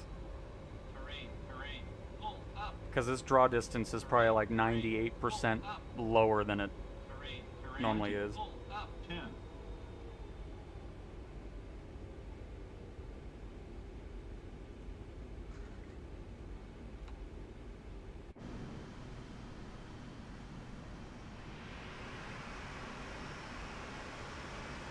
Not a bad landing with the joystick since I can't use gyroscope close to the ground, so I'm happy with that.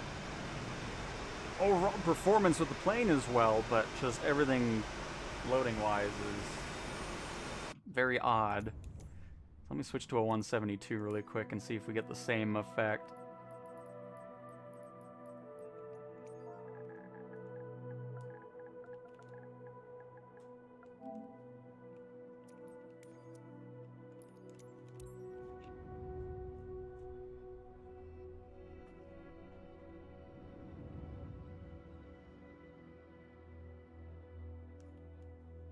Well, at this point, they have a bit more to deal with than a gear glitch on the 787, because Sim Update 6 completely made that thing break the sim.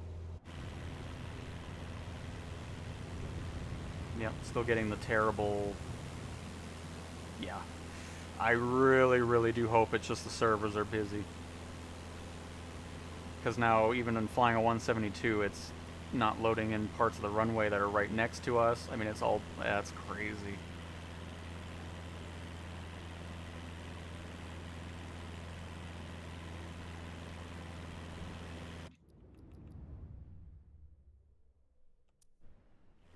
That is no good.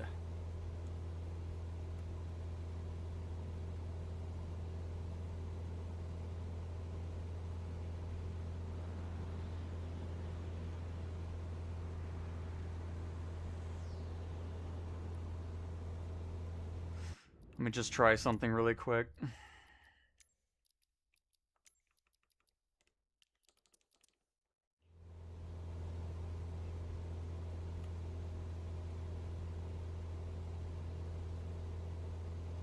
Nope.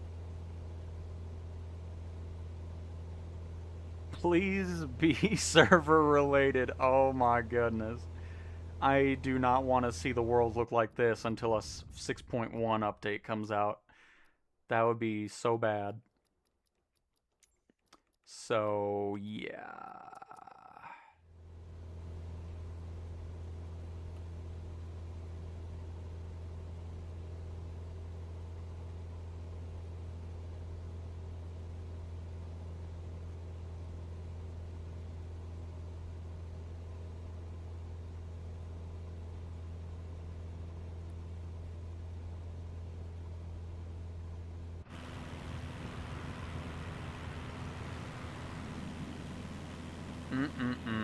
That makes me a little bit worried.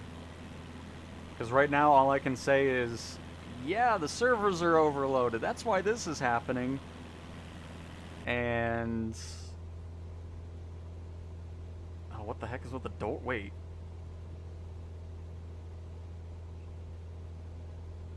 What is... Oh, my... Oh! Now my Cessna's not loading it. What the heck is going on here? Oh my goodness, please be server related. If this is like a legitimate regression because of the update...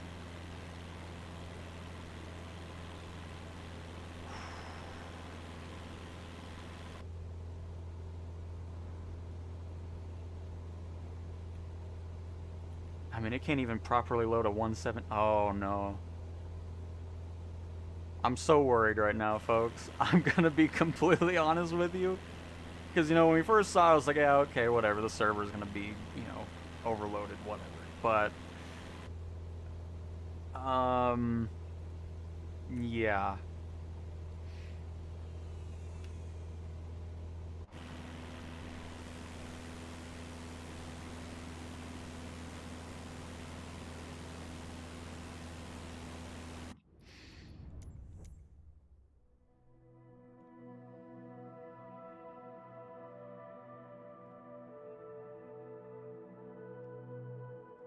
It's not even loading right in the world map.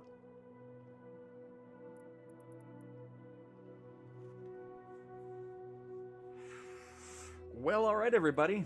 We've reached the 3-hour mark. I think we're gonna wrap up for now. I mean, I don't know. Crap.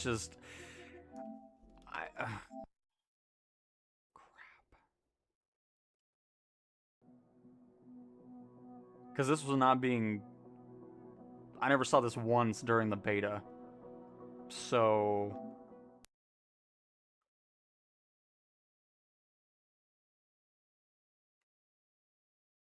Before we... Hang on. I want to see something.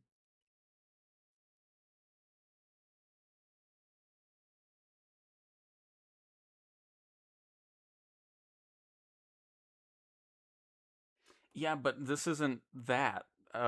I never saw the planes lose all of its textures, especially a 172 in the beta.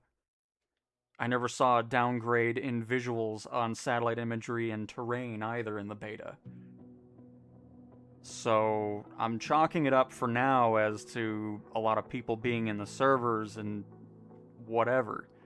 I'm really hoping that's the case, and this isn't a regression because of the update.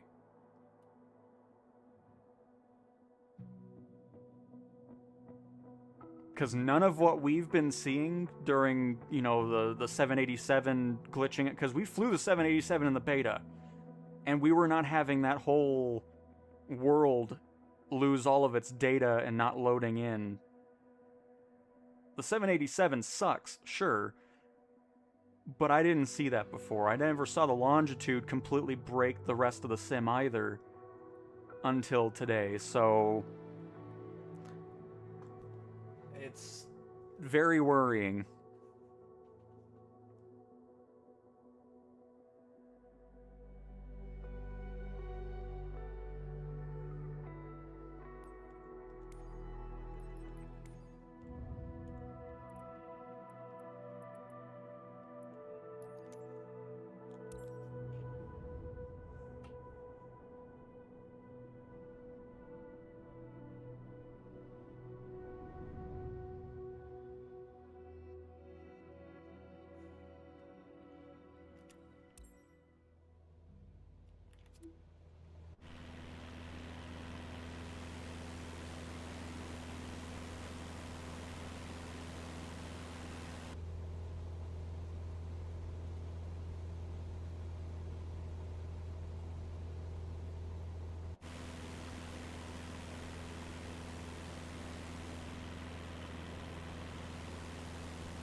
Alright, so this looks normal. Good. I want to get to somewhere with trees, though. Let me fly over LA again and see how it's handling it.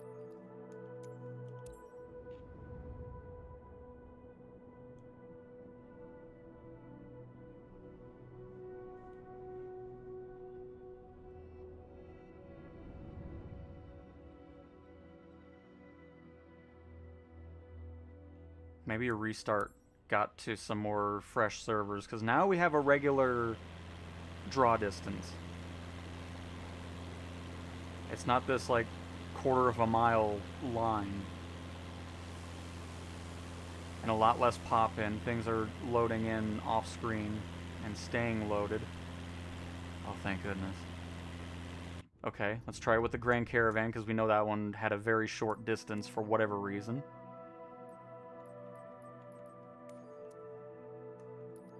So maybe the servers are calming down now and doing what they need to do.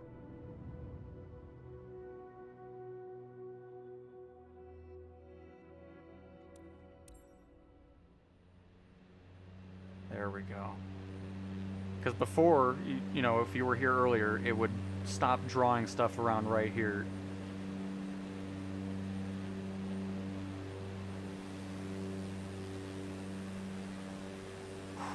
Thank goodness. I was gonna be so sad if it started to explode because of the update.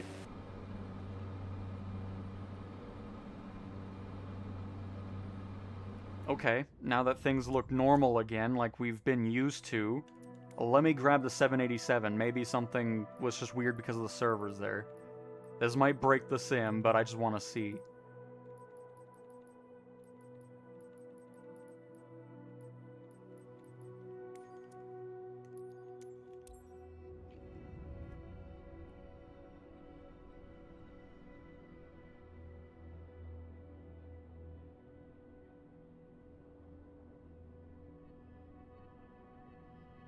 Still much popping comparable with PC version. Okay.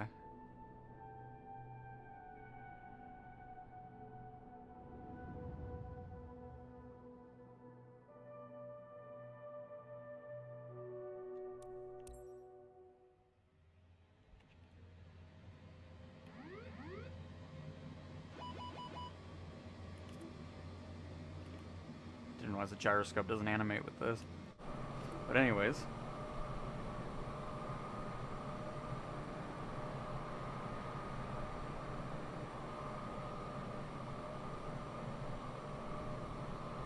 Has nothing to do with the cache. I've never once messed with the cache ever in my thousands of hours of simming this.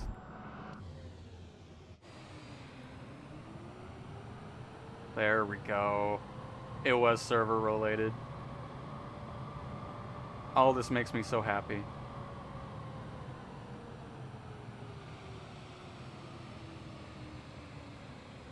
Very nice.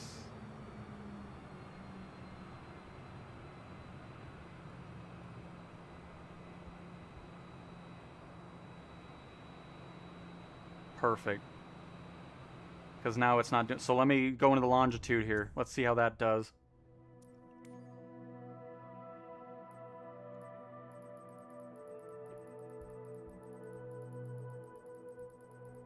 Because that was another one that was freaking out, just like the 787.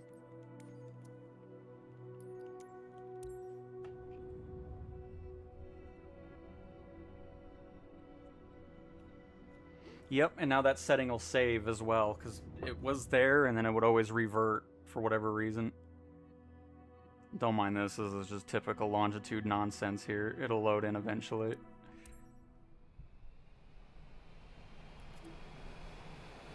Piece by piece.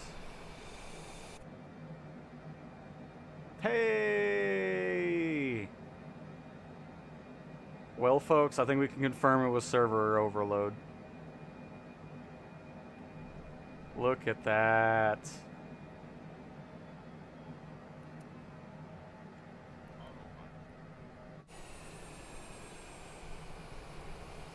Still not great optimized, but that's just the plane anyways. Well, the screens are on, instruments are on, and everything's loading in perfectly fine. Yes! Oh, I'm glad we stuck around. It was server issues. Fantastic. Now let me get back in the 777, because I want to fly over those mountains we flew over and see what they look like.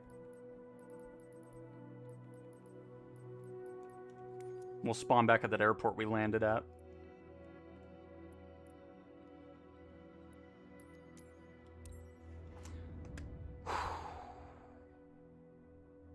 Fantastic.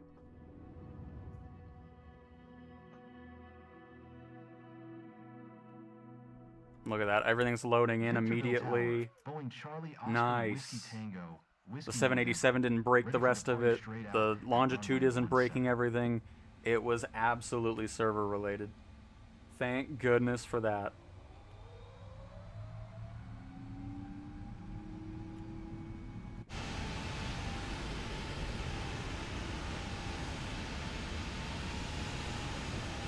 Tail's still weird. I don't know why that's like... I don't remember it being like that, because everything else is fine. But honestly, I don't care. I can be a little low-res tail if everything else is doing what it's supposed to.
What a random baseball field. What in the world?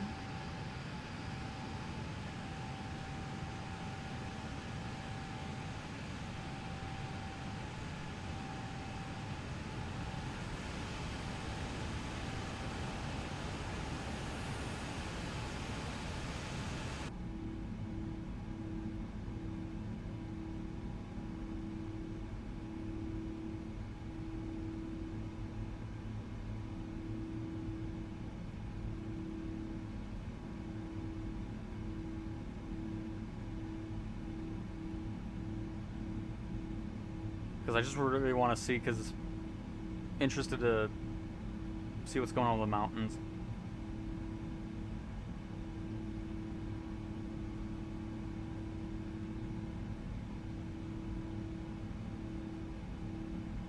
Hey Lincoln, thanks for stopping by and flying along. I hope you had a blast.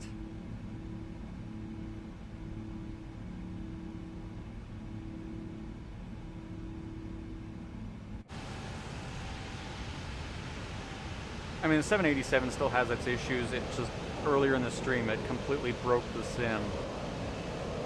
Same with the Longitude, and it no longer does that, so... You don't know how happy I am right now. Thank goodness it was a server-side thing and not something we would need to wait a 6.1 update for. Because, I mean, that would have come out of left field if everything just completely broke like that.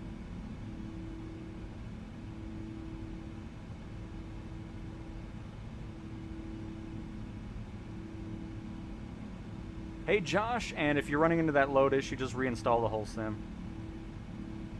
That is my best recommendation. After the first load will take a little bit to get into, but after that it shouldn't do it anymore. I did that yesterday because 5.1 just was not wanting to load in.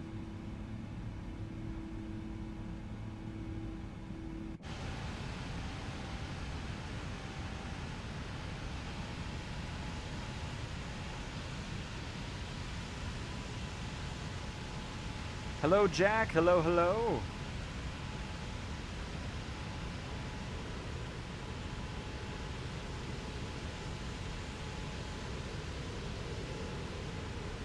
Because, I mean, not everything might be still perfect just because servers are probably starting to catch up with everything that's going on here. I'm just glad we are noticing a difference, though. Just immediately after that restart, getting into a new server, and not seeing those issues we were seeing at the beginning of the stream when we first dove into the planes. Because if it would continue to happen, then we know it's the sim, it's not server related, but we now know it is.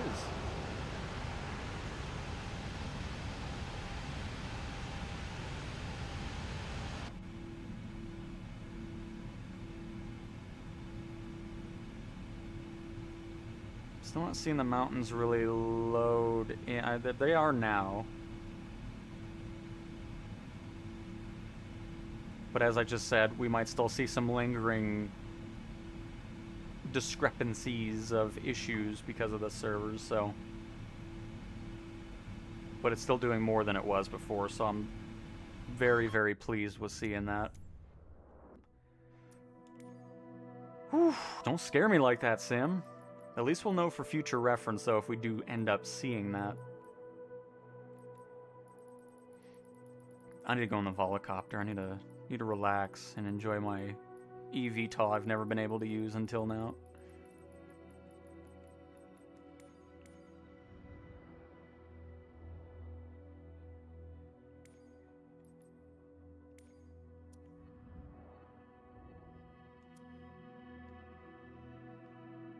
And as a matter of fact, they did something with the US Bank helipad. We'll take off from there, wherever it is. There it is. You cannot take off from a helipad with the selected aircraft. It's literally an eVTOL. Okay, here, let me do this really quick, and then I'll just make it work. Yeah, an eVTOL can't take off from a helipad. They really need to change helipads anyways, instead of it always starting up the helicopter and all that. It just makes no sense. But here, oh look, we can do it.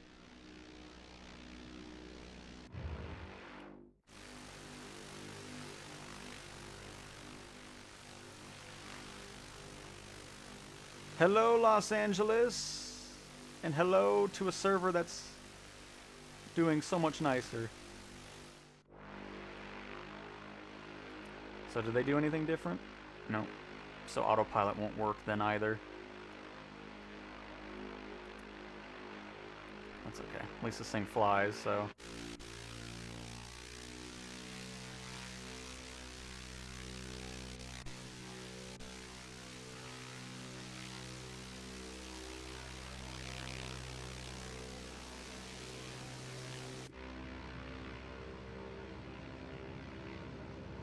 Now we're back to what we know from the sim.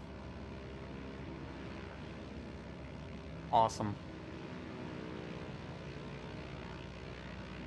And this is why we stick through it, folks.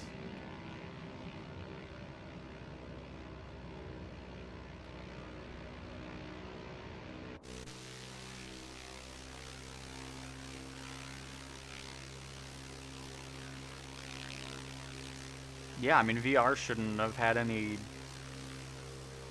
degradation. I mean, it might have had it during these first couple hours because of the server issues that we were already seeing in the flat screen, but it should be getting back to normal now.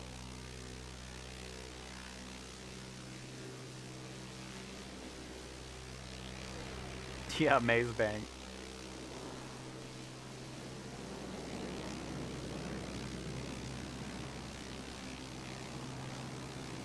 But no FS4 support.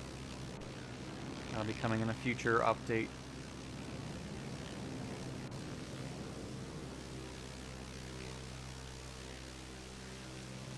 Oh, look how beautiful it looks again.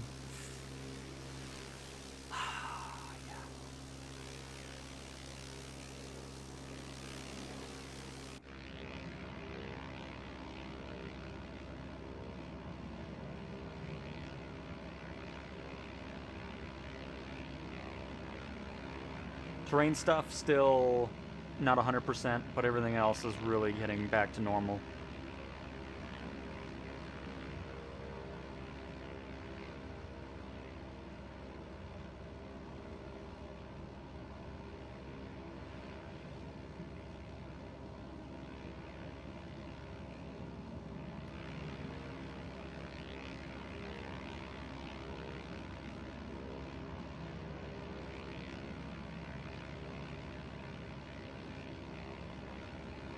Okay, here, hang on. I don't want to do it on the thing, but I don't know what... I need to look at it personally. I don't know what would have legitimately changed between the beta and the public version here. And then I'll give you a definitive answer as to what I think about... Oh, wrong port.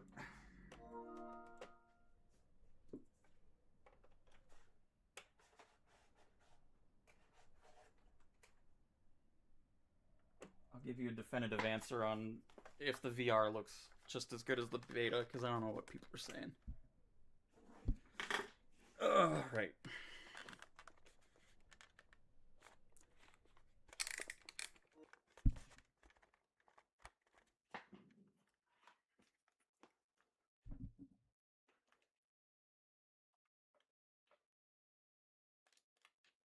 I always forget the combo.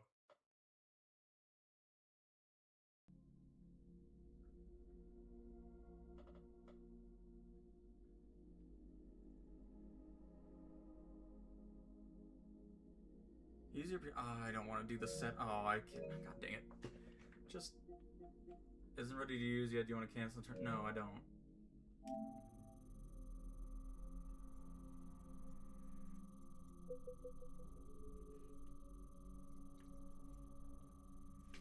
Oh, goodness gracious. Is it because of this that it does it?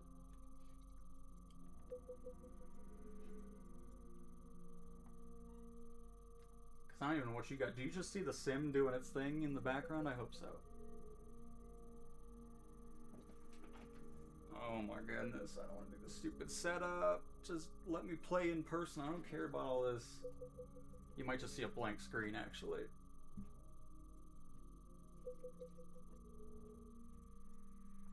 Now the microphones really mess this up here. It's like, I don't want to do the scan right now. Just let me do the VR in sitting position here. Okay, fantastic. Yeah, room scan complete. Great.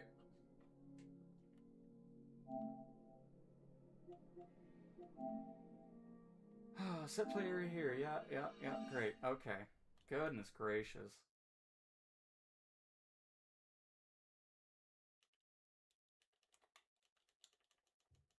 What is this now?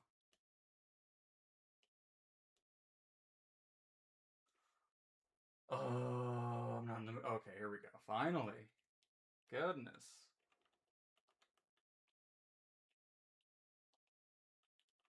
I don't have any... Why does it keep saying... I get it. To reset... Yeah, perfect. Now let me play the sim...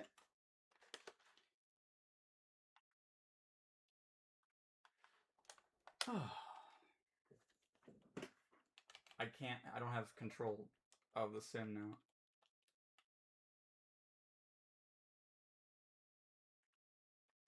Oh, good. You do see what I see? Fantastic.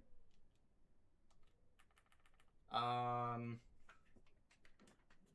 don't know. I don't have any control over the sim now. At least now you got to see my alien that I was talking about a long time ago.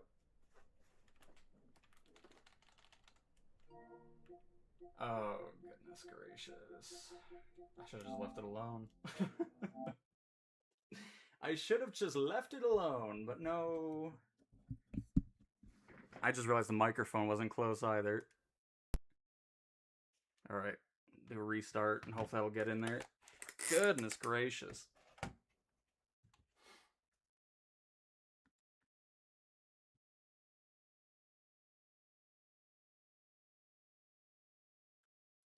Alright. Because I want to see this, because I've been seeing people say it's not as it was in the beta. And again, if it's been in the last couple hours, sure. Because obviously we were seeing that degraded view in flat screen as well because of the server issues, so. And Update 6 is available now. Yes, it is publicly available.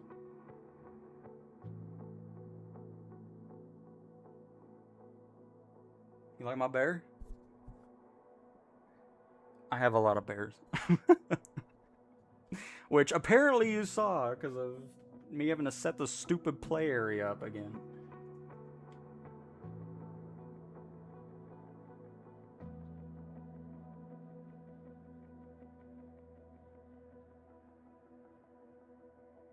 Mouse look is that the whole thing where it stays on the screen or whatever?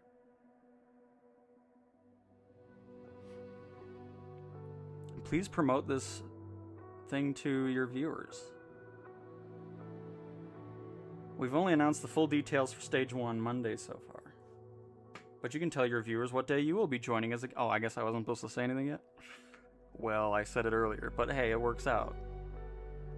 But anyways, on the official Microsoft Flight Sims channel, they're doing a 6th anniversary circumnavigating the world. So there'll be a bunch of different people partaking in that from people you probably watch, including me. I'll be on Wednesday for that. Alright, let's try this again. And do that. But yeah, so next Wednesday, I'll be on the official Microsoft Flight Sim Twitch channel. You can hop on in. We'll be on the PlayStation 5, of course. You can fly along. It's all about, you know, like T-38s, Concords, fast travel, since they're doing the circumnavigating and all that fun stuff. I hope to see some of the usual viewers here. But that'll start on Monday, and then Wednesday and Friday for that. And then, I'll be on Wednesday. Alright. Do I have...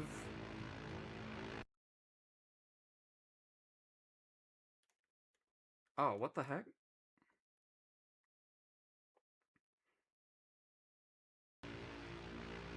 So, I don't have... Oh, wait, yeah, we're good. We're good now. Perfect. What's wrong with it?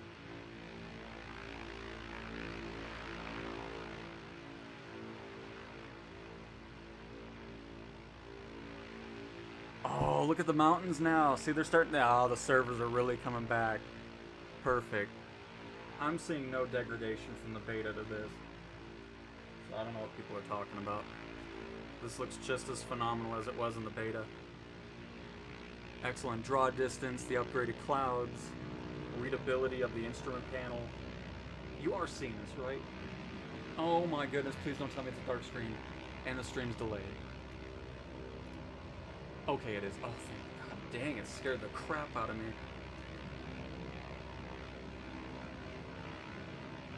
But yeah, great draw distance. Again, what you see from the playback, you'll see some artifacting on the edges of the screen. You don't see that in the headset. Great performance. So yeah, I don't know what people are saying that it's not like it is in the beta. I'm not seeing that at all. The only thing I can think of is the server issues that we were having, which those are now gone. Thankfully. I don't have audio, but hopefully you do.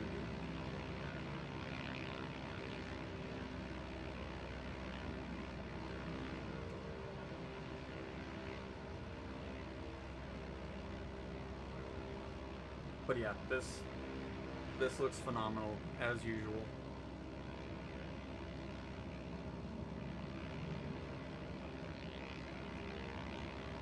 If people tell you otherwise, I'm not sure what they're looking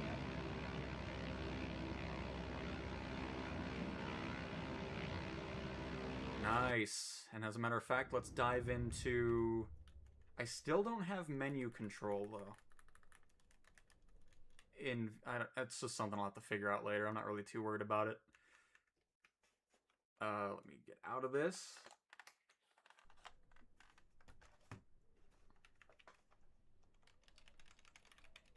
Oh, shoot.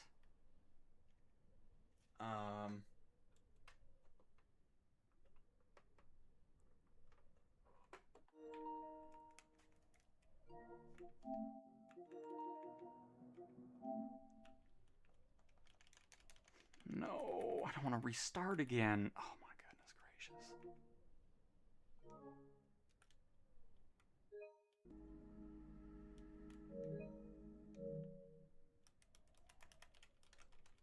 I guess I have to.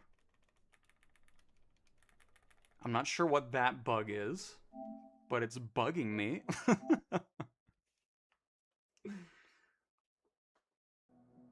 And correct, yes, you do not need to play the beta anymore. This is a public release of Sim Update 6.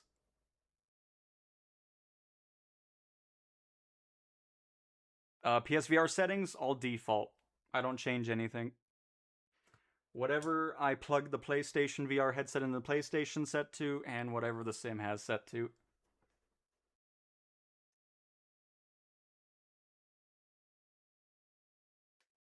I assume so, Lincoln, because you were in VR the whole time. That's why I had to look at it, because I kept seeing comments saying, oh, it's terrible now. It's like, what are you... No. I can assure you it is not.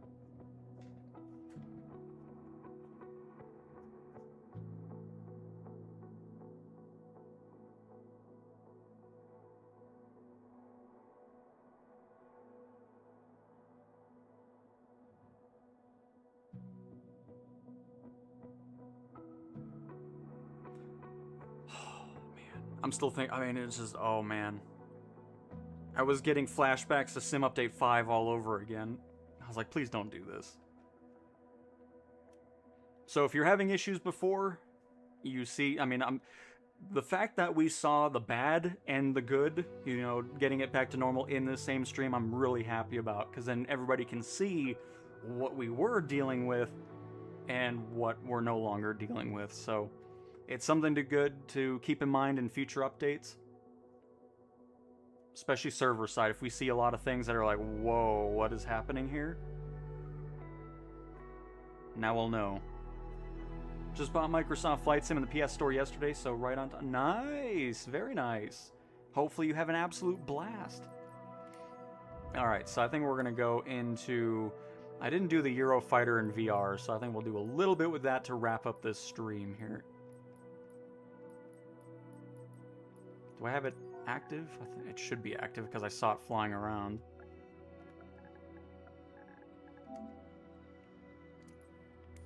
Yes. Excellent. And you know what? We'll do it in LA. Why not? See how performance is. As I have the hiccups. Cool. Let's plug this back in. And I feel like this will be a perfect way to wrap things on up for this almost 4-hour stream. I hope you guys really enjoyed this. I love doing these update videos, going through the change log, and then just kind of seeing what happens. Look at the new drops, nothing to look at.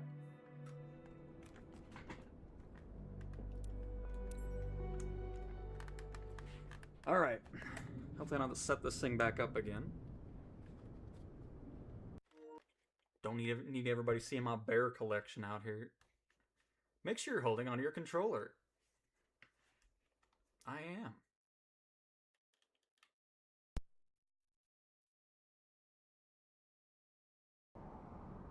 There we go. Oh, yes. I can't believe people are saying that this doesn't look good.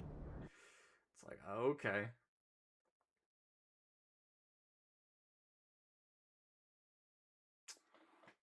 Oh, I'm trying to give you credit, Flight Sim, and then, you know... Oh, oh my god. Why does it keep popping? Like, I know it's wanting to send... Now where did my screen go? Oh my goodness. I'm just trying to pump you up, Flight Sim, and then you crash on me. How dare... Now I don't even have anything.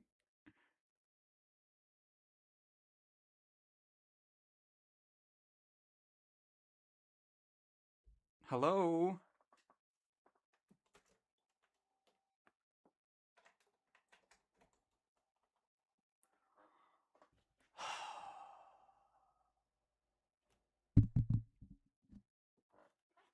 Okay, now I don't have anything from the PlayStation.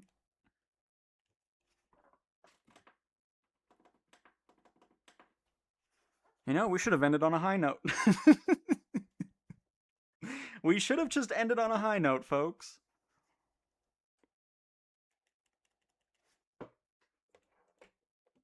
Oh, there it is. I was just trying to go into VR still. I don't know. I'll try it one more time. If we crash again, I'm over it. Oh, goodness gracious.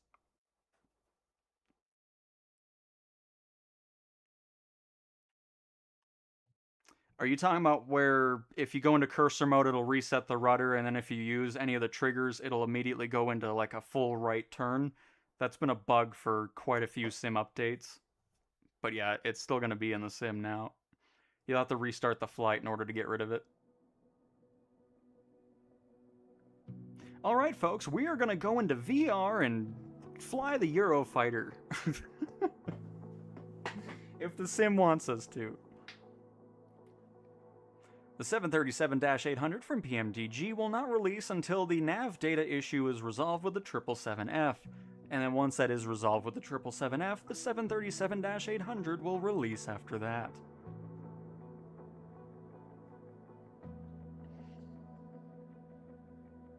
There are new planes in the marketplace, and none of them are worth buying.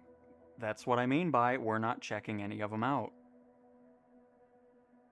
Real roller I mean, see? We bring the drama here at these streams. If you're looking for some drama, you never know what's going to happen next. What is Sim Update 6? Sim Update 6? Sim Updates in general are just the big updates to the sim that bring aircraft fixes, new functionality to modes, and all that type of stuff. We went through it in the first 43 minutes of the stream, going through the entire changelog of Sim Update 6. So we're going to go into the Eurofighter Typhoon, spawn in KLAX, and we are going to fly said plane while in VR. Okay, it's gonna be fantastic, everybody's gonna have a blast, and it'll be a great way to wrap up the stream.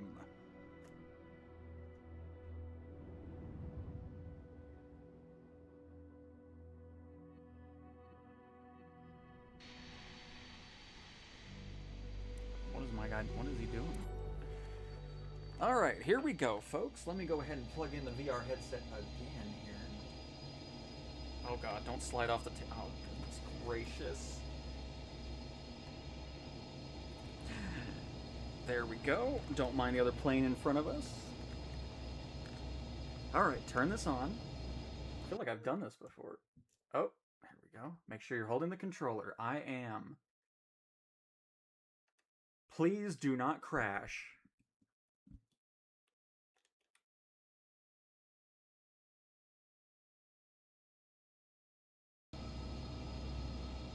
Alright.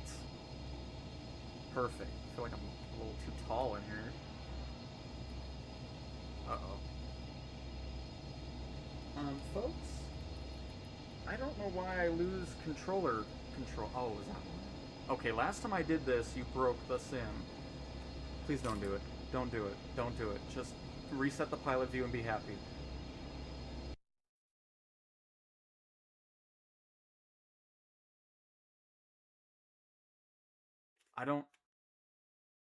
I'm not...